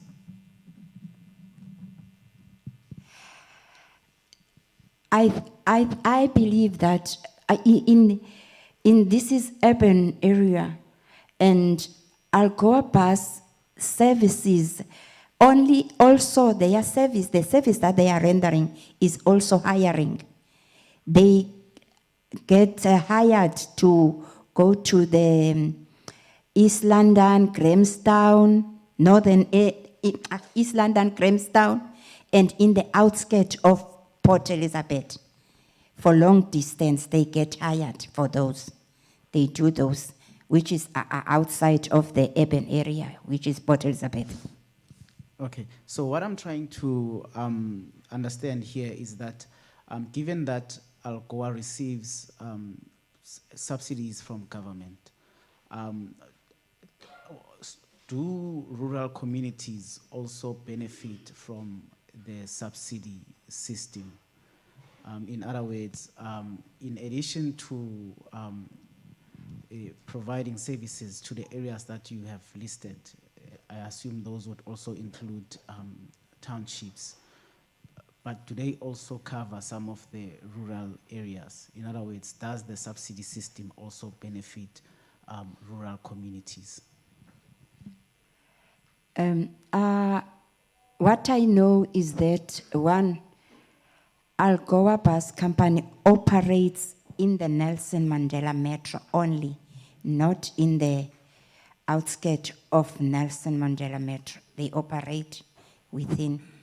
And the other thing, when you talk of subsidy, that I want to raise is that before we used to get coupons at Alcoa Bus Company, and we were getting, commuters were getting 10% discount when they're buying that coupon, but they ended the coupon system and commuters pay on daily basis. Now they are not getting that subsidy anymore. And also the other thing, there is a school that Alcoa Bus is sponsoring, which is in North End. I think it's eTembeni. They are sponsoring that school in everything that is how they are plowing back to the community. Thank you. And you said most of their routes are shared, that is Alcoa's routes are shared with taxi operators. In other words, they compete with taxis on most of their routes. Are there any routes where it's just Alcoa that operates and therefore commuter choice is just limited to bus services? What is currently happening, the taxis, they don't have in the township a taxi that is from Summerstrand. It's from the township to Summerstrand. The bus has a bus that is from the township to Summerstrand. The taxis, they take you from a township to town, and from town, you will have to take another taxi. That's what I indicated to say they take you to another taxi, which is going to act as a feeder to your destination. And there are areas like Lorraine, Alcoa Bus, there are no transport there, it's the Alcoa Bus. They are very scarce because that area, it's outside, those areas that are outside, it's buses that are operating in those areas. Okay. And in areas where Alcoa Bus competes with taxis, generally, how would you describe their competition in terms of price? In terms of price, Alcoa Bus is lesser than the taxi. But because the bus had, they've got time frame, they've got their schedules. The buses have got schedules. Taxis don't have schedules. Now people that take buses on daily basis, they are full during the peak hours. But there are those that also take the taxis. But competition-wise, during the peak hour, the buses are making business. Okay. I think you've partly answered the question, because my next question would have been, between the buses and taxis, which mode of transport is the most preferred mode? In other words, which mode is largely preferred by commuters, and factors that commuters take into account when they choose between taxis and buses? The preferable people will prefer to travel with the bus. The taxi challenge is that you must wait in the taxi for the taxi to be filled before it can move. Yet with the bus, if it's supposed to be at the bus stop at 7:15, it does not have to wait. 7:15, it's there. When it finishes loading, it moves. So that is the challenge that it's having. Okay. And has it always been Alcoa Bus that offers commuter bus services, or there were other bus services that received subsidies? Has it always been Alcoa that receives subsidies from government and therefore provides subsidized commuter bus services? Alcoa Bus has been the only company that provides such services in the Alcoa. Before it was tramways. Tramways then become Alcoa Bus. So that is the company that has been receiving a subsidy from the government, because it is the only company that has been transporting commuters. The others, the other private companies, they don't transport commuters. They work as I indicated. They get hired to transport school kids from when there's a need. Thank you. And in terms of the services that are provided by Alcoa Bus, from a commuter perspective, are there any concerns in relation to that? It may be in terms of quality, safety, and factors such as those. Currently, Alcoa Bus has new buses, and they are comfortable buses. I don't think there is a challenge with the buses. They have bought new buses, and they've got new buses and are comfortable. And in terms of accessibility, are there areas that these buses cannot access?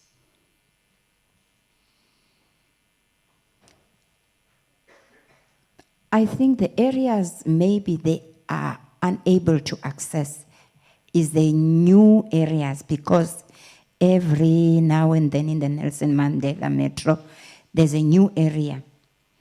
Because currently we've got people that are at Ado Road. As soon, I think as there maybe there is already transport there, but I'm not sure. But when that area, there is infrastructure in that area, they do provide services. The only challenge, it becomes the infrastructure. Thank you, Chair. Mr. Ngoben. Thank you, Chair. And good morning, Ms. Chawa. I think just to understand, you've raised a concern that taxi associations, they don't necessarily, consult communities, when they increase their fares. The question is, has this issue been taken to various associations, and if you have, what has been their response to the concern?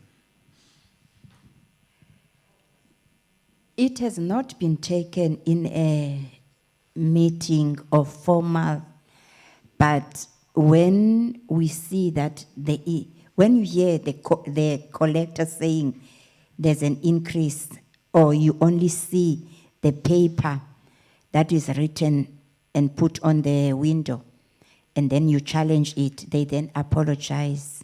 And when you go to confront them, the marshals, and then they apologize, that's all they do, they apologize.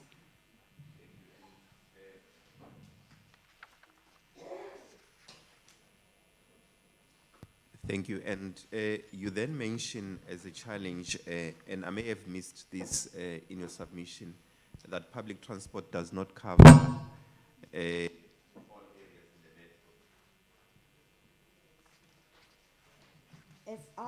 metro. As I have indicated that because of infrastructure in Esther, there are areas that they are unable to cover because of infrastructure. Especially the new areas, as when there are houses that are built, they build those houses without first building the infrastructure. By the time they build the infrastructure, there are already houses in that area. So that it becomes a challenge to the people that are allocated in that area. And the first people that will be able to transport people to that area will be the taxis. The taxis, they take the risk and transport the people even though there is no infrastructure.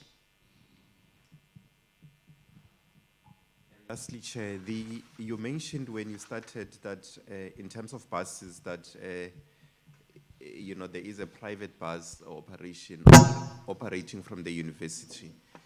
Just to get an indication, which operator is that? Blandon Transport is transporting students from the student residence within the Nelson Mandela Metro. Thank you, Chair. Okay, thank you, Chair. I just have two questions. I think the first one is, I just want to get an indication of the price differences between Algoa and the minibus taxis. We said Algoa is cheaper. You can just pick one route and it gave us a sense of the price difference. That's the first question. The second one, is SANCO involved in any public transport forums in the metro? And the last question, does SANCO support the implementation of the BRT?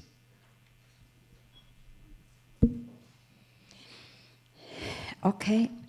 The first one, I think the difference is not that much. In some routes, there's a difference of R1. In some of the routes, like your Utenake route, because the buses also travel to Utenake, and the taxis, they transport people from town to Utenake. There could be, I believe there's a R5 or R4.50 difference from Utenake to PE. And the bus is cheaper than the taxi. And locally, it's between R1 and R1.50 difference. And there, I have made oath, and I don't want to lie. And my chairperson is here. My chairperson is here from SANCO. Will indicate whether we are involved in that forum. I don't want to say yes, only to find out we are not involved, and I have lied. And I'm not going to answer that one.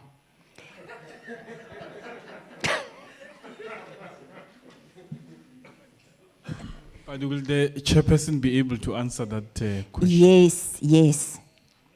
And on the implementation of the BRT, we support the implementation of the BRT because I indicated that it is safe, it is accessible, and also it is affordable. Currently, the public transport that we are having, it is too expensive, and we are unable to access it in reality. Can we please get, if the chairperson is here, if you can just please assist us with, you can come to the table. What's the question? Thank you very much. If you may take the oath or the affirmation, there is a piece of paper on the table.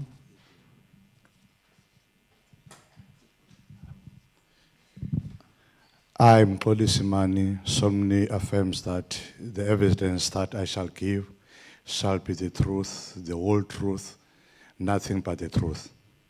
Thank you, Mr. Mani. If you could just please assist us with the question that was posed by my colleague, Mr. Mandiriza, as to whether SANCO is involved in any public transport forums within the city. Our own engagement, it's not formalized per se as we speak right now, but most of the time we just engage taxi industry on a number of issues that affects our community. So in essence, we don't have any formal engagement, including the municipality. We don't have any formal relations as we speak right now. Thank you. My question, Mrs. Jawa, is really to follow up on something you said in your presentation regarding the discounts that were initially implemented by Alcoa of 10%, but they were then removed. So I would like to just find out when that is, when were they implemented and when were they removed? The discount of 10% has always been there when there was this coupon system. But when they removed the coupon system, that's when they had to do away with the 10% discount. Do you remember the years? I think it's 3 years ago. Yeah, I think it's 3 years ago. Okay.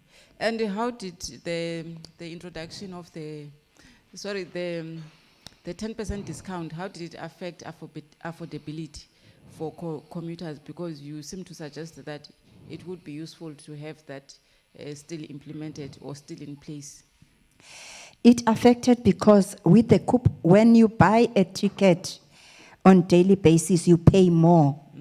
When you buy a weekly coupon, you pay less. You are saving a lot because the coupon is not equal to the daily payments. It's far less. Okay. And was this taken up with Alcoa regarding the reasons why it was removed? Yes, it was. What happened is that Alcoa just indicated that to curb robberies, they are going to take it out to curb robberies. But that impacted badly on the commuters. Okay. Thank you.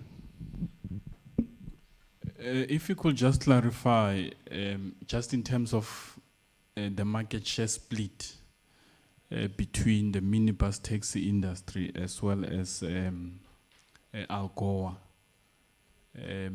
within the city, roughly in percentage terms, which of the two services carry the majority of commuters?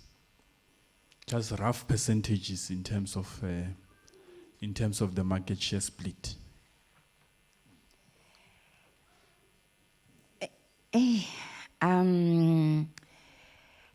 don't want to lie. I will say maybe they are too close to each other. They are very close. They are very close, taxis and buses industry. They are very close to each other. There's not that much difference because taxis run throughout the day and the buses, they are also running throughout the day, but there is a time during the day when there's off-peak of buses, few buses are running. And while those few buses are running, taxis are running. And then during the peak from 2 o'clock, the buses go out again in full force until 10 p.m. So that is why I'm saying they are very close with each other, because in the morning peak hour, buses are very full, are always full, and there is standing in the buses. And then in the afternoon, the buses also have that advantage of transporting school children, which there are buses that are demarcated. They are just picking school children, and very few people that are working in those areas, they are also transported by the buses. You have mentioned some of the routes which are serviced by Alcoa Bay.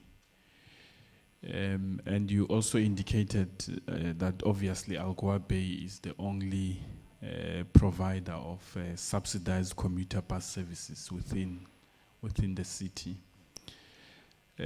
Is it possible to split the Alcoa Bay contracts or the routes that are currently being serviced by Alcoa Bay to more than one bus operator in the event that the contract were to go out on tender, for instance, or were to be negotiated differently? There's one thing that I don't want. If this thing is going to affect the employment of workers in Alcoa Bus, I will not support it, and I will not say it. But if it won't affect the workers at Alcoa Bus Company who are involved riding those routes, I would prefer that the private bus companies are also part of a joint venture with Alcoa Bus, operating the same routes rather than operating on special hires. Because some of the private bus companies in the Nelson Mandela, they wait for special hire in order to generate income. They wait for special hire. And also, if they could be in the Nelson Mandela Metro, because there's already a pool of drivers, there could be a joint venture with all those buses, not specifically to have one bus company, but all those buses to be in a joint venture and operate the same routes without affecting the job of those drivers.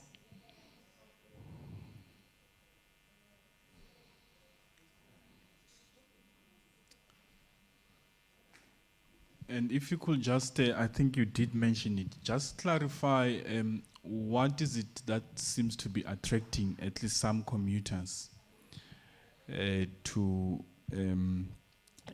utilize minibus taxis, notwithstanding the what you said is the lower fares provided by the subsidized commuter bus operator. What specifically attracts commuters to minibus taxis? What attracts commuters to minibus taxis is that, one, minibus taxis are faster than the buses. They arrive like they don't have many stops. When it is full, then it goes straight to the area where it is going. Unlike the bus, it has to stop in many bus stops. The minibus taxis only if it's going from Njoli to town. During the peak hour, if it's from Njoli to town, it will only stop when it arrives in town. Unlike the bus will first have to go and collect people in different, maybe in 10 stops before it can move smoothly. That is the only thing I think that makes people to choose to use the taxi bus. And is the current scheduling of Alcoa Bay, is it responsive to commuter needs? I believe it is because I believe it is because the peak hour, there are buses. Maybe you can get 3 buses that are going to town during the peak hour, one after the other during the peak hour from Alcoa Bus. And you have also said that the rail passenger service that operates between Uitenhage and Port Elizabeth, you have said that due to the location of the railway line, there are challenges in terms of access by communities to that service. Can you please just shed more light on what exactly is the nature of this challenge relating to access? Being unable, number one, the rail passenger, one, is safe. That's number one, it is safe. And 2, it's affordable. It's cheaper than the bus, it's cheaper than the taxi. Now, the location where it is far, far from the people. For instance, I'm going to talk about the station in Swarkops. There's a station in Swarkops in the township. I stay in Sweden. In order for me to go there, I must take 2 taxis. I want to travel by train because it's cheaper, but I'm unable to access because it is far, and they have made no arrangements to have feeders to take people to the train station. You just see how you get to the train station, or if you, like the people that are staying in KwaZakele and are using train, they have to walk long distance. They have to walk long distance to the train station. And including here in town, the train station is right here at the down station. People have to come from Summerstrand. Summerstrand, this side, you will see during the day, from 2 o'clock, you will see people walking from Summerstrand. They are catching the train. They are working in Summerstrand. They are catching the train, but they have to walk long distance because they don't have money to pay the taxi that will take them to the train station. Is there anything, Mr. Mani, that you'd like to add? No, apparently, I think one of our proposals, I'm sure that Mr. Monde managed to capture, the challenge around the issue of the transformation of the public transport. I think that it's high time that also all stakeholders that are involved, they ought to have some sort of separate engagement and have a clear consensus in terms of submissions, you know. Because it is going to also automatically to help when we approach public hearings. At least we approach them with a clear view of all those people that are affected. Because some of the issues that are challenged at some point, if you look in terms of the awareness that relates to hikes in terms of prices in the industry, most consumers, they are not aware what are the reasons for those hikes. You will end up now having a challenge whereby ordinary people will be challenging the taxi industry, or ordinary people will be challenging the bus transportation system, simply because we are not on the same path, same level in terms of the issues that affects the industry itself. So I'm saying it's something that also we need to be encouraged, you know, that stakeholders must have some kind of session and engagement going forward so that we have a clear, formidable, visionary transport system that is going to cater for everybody around here, which is going to be inclusively for ordinary commuters to be able to have input on what ought to happen. Not only to wait for public hearings or competition commission in this particular nature, whilst we are sitting with a backlog of challenges. So I'm saying that's something that also would like to put on the table, you know, going forward, so that also the community commission can allow and have a space of engagement to be done by all stakeholders. Thank you very much. Just one last point to clarify.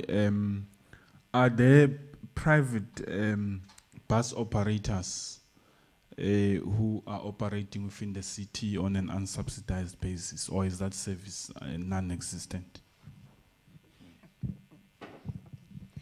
Currently, there is only one bus company that is operating and getting subsidy, Algoa Bus. The others, they are not operating. They operate on contract basis with different institutions. So they don't operate in the, they don't provide a public commuting services? No, they don't. For the public? No. All right. Thank you very much, Ms. Jawa and Mr. Mani. We would like to thank you very much for your presentation as well as for your time. We really appreciate it. We will now take a short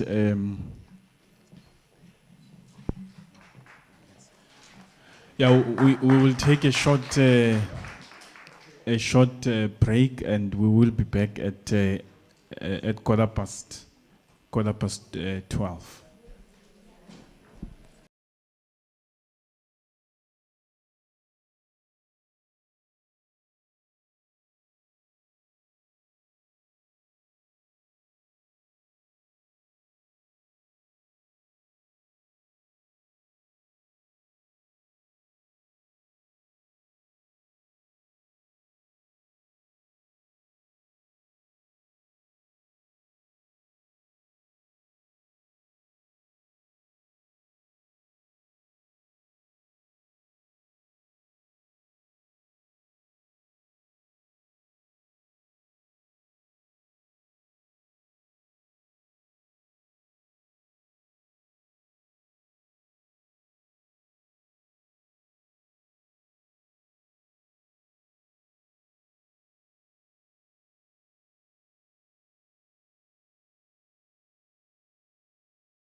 okay.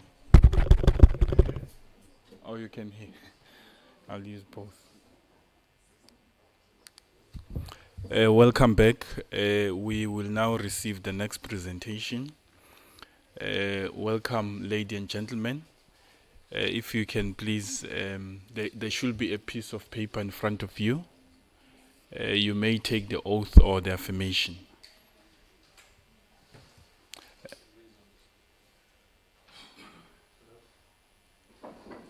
I, Rida Osman Abdullah, swear that the evidence that I shall give shall be the truth, the whole truth, and nothing but the truth. So help me God. Thank you very much. I, Carmen Malgas, swear that the evidence that I shall give shall be the whole truth, and nothing but the truth, so help me God. Thank you.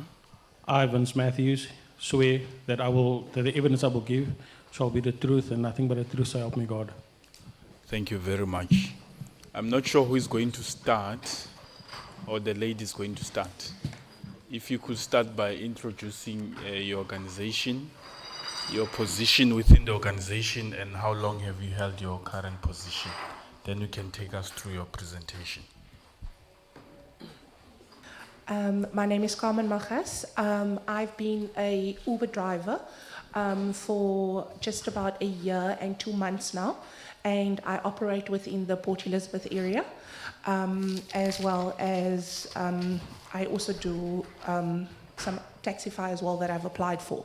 So we are partners and drivers here representing ourselves through the Uber and Taxify app.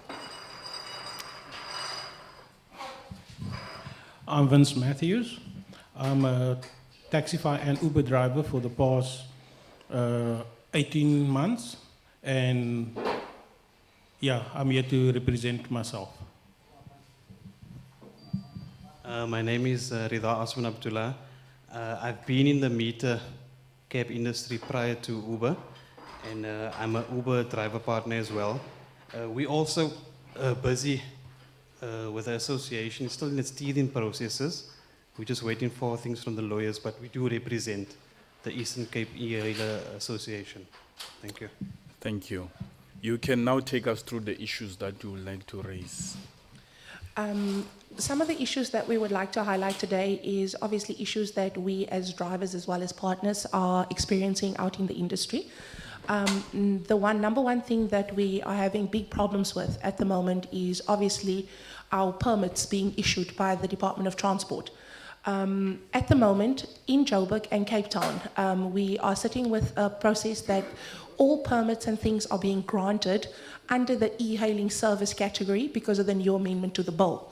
Unfortunately, here in Port Elizabeth, we've been struggling for the past a year or more with regards to getting our permits and things sorted. And this is all based on the fact that the Department of Transport is indicating to us that they are stopping permits and putting a moratorium on it because the municipality, which dictates if they can approve or not approve, all that we get constantly is, I'm sorry, we've been put on hold. But yet Joburg and Cape Town is being granted permits for e-hailing to operate, and not meter taxi cab permits. They are granted e-hailing permits already. Why is it that Port Elizabeth always have to be the last ones to follow the rules and regulations?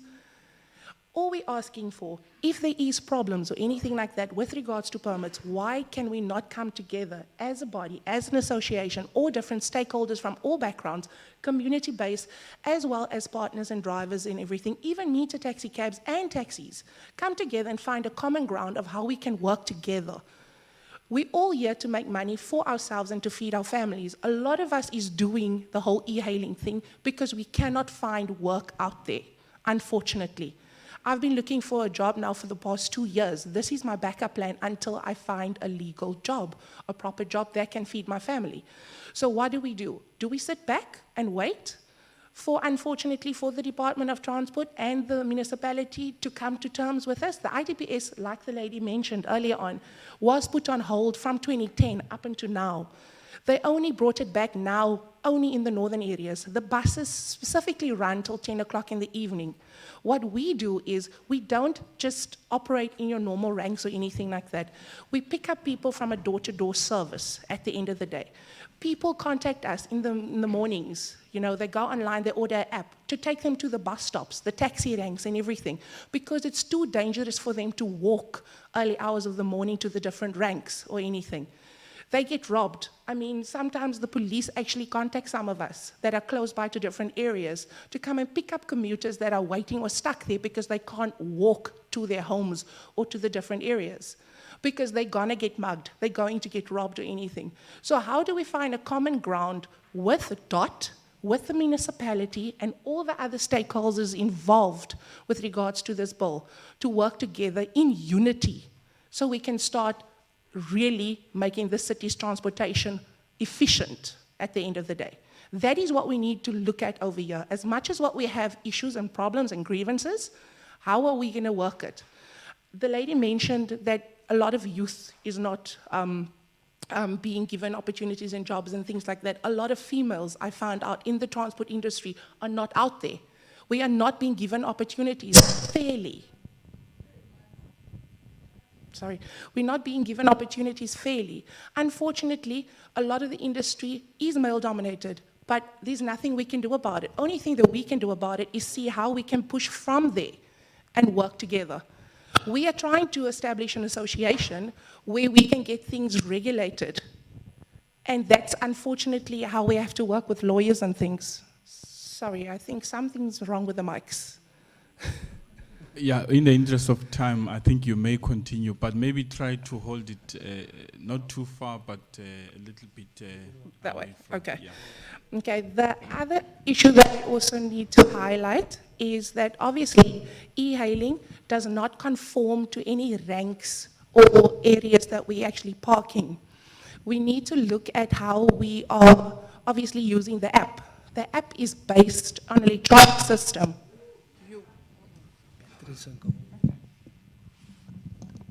The app is okay. The app is obviously based on an electronic system where the consumer or the commuter requests, and then they get picked up from a door-to-door system, which is easier for them. And we find that a lot of people actually utilize this app when it's very early in the morning, when they have sick people and emergencies to get to hospitals. Because let's be honest, sometimes people can't wait for an ambulance to get to them. They need to move early in the mornings or early hours of the morning. The system allows us to choose our own working time, which actually makes us more widely available. You know, so we have a 24-hour service at the end of the day. So these are all things that we need to actually concentrate on and work on. We cannot be actually confined to any rank specifically. How do you say to a person that they need to... Okay, let's stop again.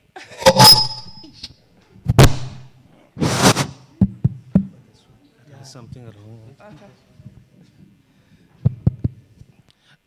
How do we indicate to a person once they've actually ordered an Uber through the app or a Taxify through the app that they actually need to then move to the closest rank when it's early hours of the morning, late at night, or even when it's in cases of emergency to a closer rank? So you cannot really be confined to actual ranks or anything like that. We actually place ourselves strategically throughout the whole of the city. Then when a request comes through to you, you accept the request and you move to the closest person that is there at the end of the day. We also need to look at how do we regulate the commission structures from the different apps out there. Currently, there's about 2 to 3 different apps that are trying to break into Port Elizabeth that are already, unfortunately, out there in Joburg and in Cape Town, and they've launched and everything. And each and every one of them, if you look at their commission structures, are different. We need to make sure that for a person that's a driver, as well as a partner, to benefit at the end of the day, we need to look at how do we keep that at one spot so they do not try and outdo the other one. That we have one structure in order to get the commission across the board the same. I mean, one company charges 25%. One of the other companies currently wants to charge 14% that are trying to break into the market right now. They're playing up the different apps amongst each other, which at the end of the day, I mean, we just want to work. We don't actually worry about it. We just want regulation to come into place so we have that under control. Not that the one is higher than the other at the end of the day.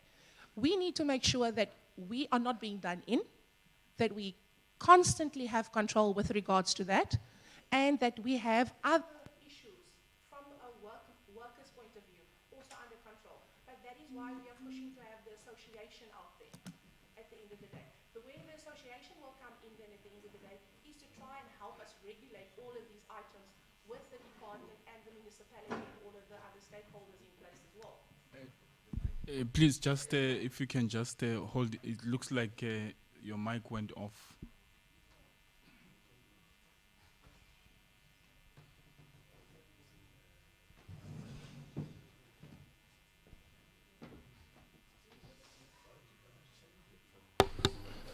That better. Just try and talk into it. 1, 2, 1, 2. It is working. It is working. 1, 2, 1, 2. State.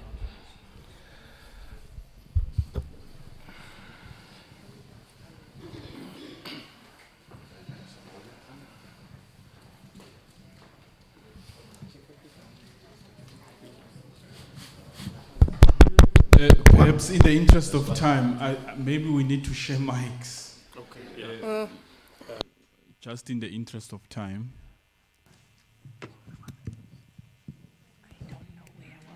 Yes, sorry about that. You may continue, Ms. Malgas. Okay. Okay. With regards to regulation and association, that is where we need the Department of Transport to come and assist us.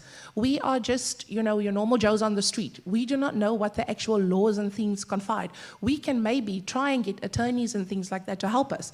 But the department needs to, in some way, take responsibility that we are moving forward as a community. We have, unfortunately, technology that is out there that can assist us to have better transport systems and everything. We can't just concentrate just on one thing if the law states the following. I'm so happy that the e-hailing bill is in the process of being passed and everything.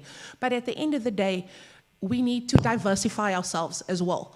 We need to make sure that obviously things change, periods change. We need to work together and be open to change as well. Currently, we are finding that when we go in and we inquire for permits with regards to Uber and Taxify, we get shut down immediately. They say straight out, there is no such thing. It's a meter taxi cab, and they do not want Uber or Taxify operating, unfortunately, in any of the cities. But yet, Joburg and Cape Town and Durban's permits are being granted on e-hailing. Why is it that the department is constantly shutting us down with regards to different processes in our city? We do not want to fight. We want to work in unison together and work as a holistic community at the end of the day. Why are we fighting under each other at the end of the day? I have meter tag taxi guys phoning me in the evenings if they are not working. Can you help us? Somebody's stuck. Can you come and help us, please? We need so many and so many cars. I go gracefully, because at the end of the day, I'm helping a fellow colleague in the same industry as me at the end of the day. The community at large can also tell you. They request, we go pick up, no fun and games, no arguments or anything. It's a door-to-door service that we need to deliver. People are getting sick, people are getting ill, people are struggling with transport because the buses do not ride until after a certain time, 8 o'clock, all the buses stop, unless you are the different factories that has arranged with the bus companies to operate on those times when their shifts are running. Or the hospitals that are doing that. They pre-arrange with our Goa bus company for their buses to be there because their staff comes out at 7 o'clock in the evening, at 10 o'clock in the evening, they start at 6. So those bus companies only operate for those specific people. What about the people that are working all other industries, places like the lady mentioned, Lorraine, Sherwood, Walker Drive, unfortunately Kwadwesi, the new extensions, Wesley, all of that. They do not even have proper roads where you can ride.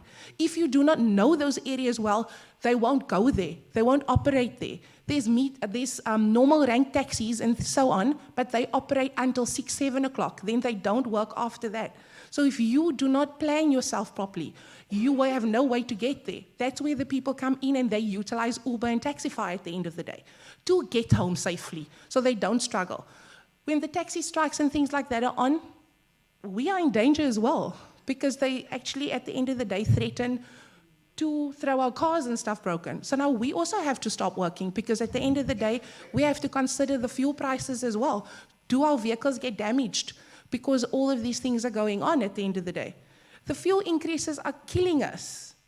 And our profit margins, if you have looked at it, has decreased by over 30% because of the proper fuel hikes that are constantly out there. We are probably going to get another fuel hike now again. What do we do then? Then we're looking at easily another, and our prices have not gone up. It has stayed. Uber has only incorporated now a price increase of a small margin now, but it's not a huge margin. We're still looking at a 30% decrease in our profits. What do we do? How do we work with the department? How do we work with the government? How do we work with the municipality as a whole? And that is why I'm hoping this commission can come together and guide us with regards to this, because we are sitting with so many unanswered questions at the end of the day, so many problems rather than things are happening. I mean, I have just drafted a petition asking the municipality to address the situation as to why our permits is not being granted. Because the Department of Transport is saying the municipality is saying it's the Department of Transport. Who do we believe? Who do we listen to? Are they using each other as scapegoats at the end of the day? Why is nobody coming to the forth and the table and saying this is the actual problem and the issues that we're having out there? And I would like to thank you for the opportunity that you've given us to actually raise our different grievances and items on this platform today. I don't know if my colleagues have anything else to add. Thank you, Ms. Malchus. Mr. Matthews, anything that you'd like to add? No. I think we will have to share mics. Mr. Ngobeni. Thank you, Chair, and thank you, Chair, and good morning, Ms. Malchus. I think I just want to understand the.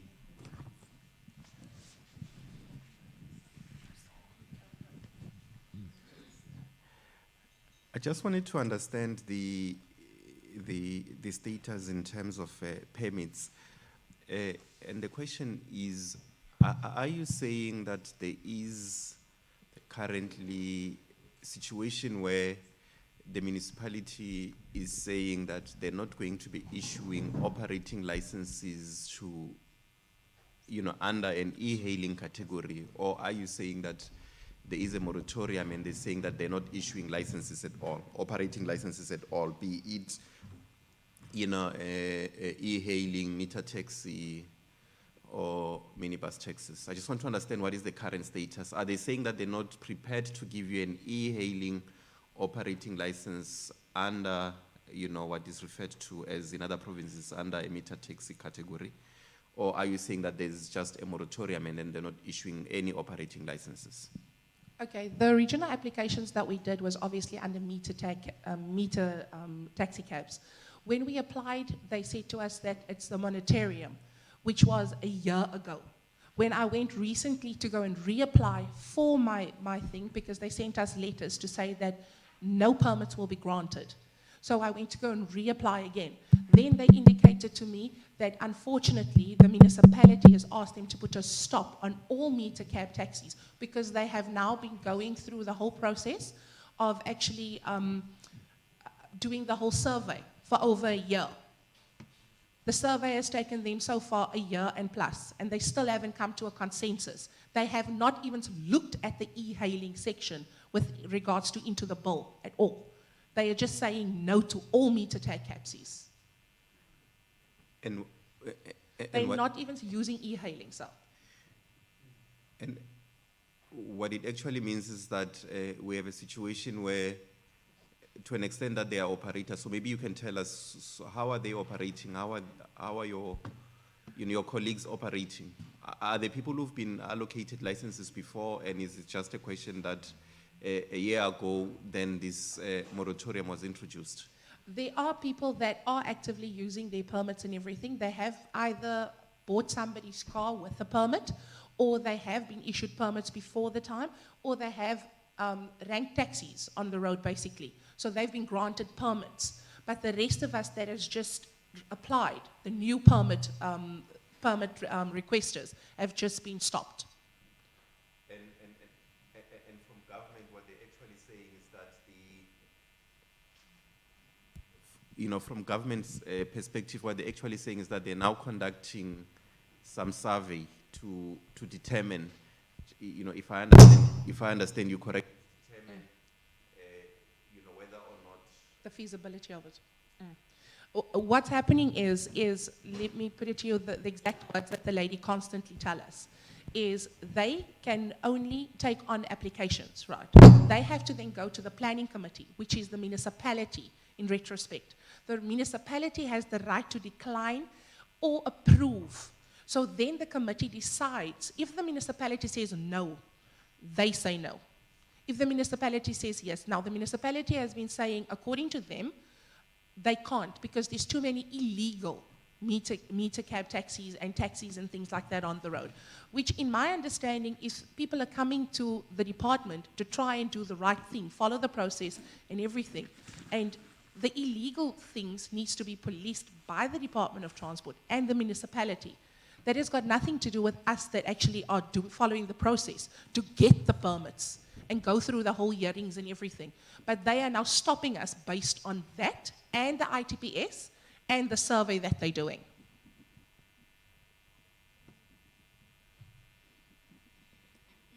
Okay, and has there been any indication from government as to how long this is going to take?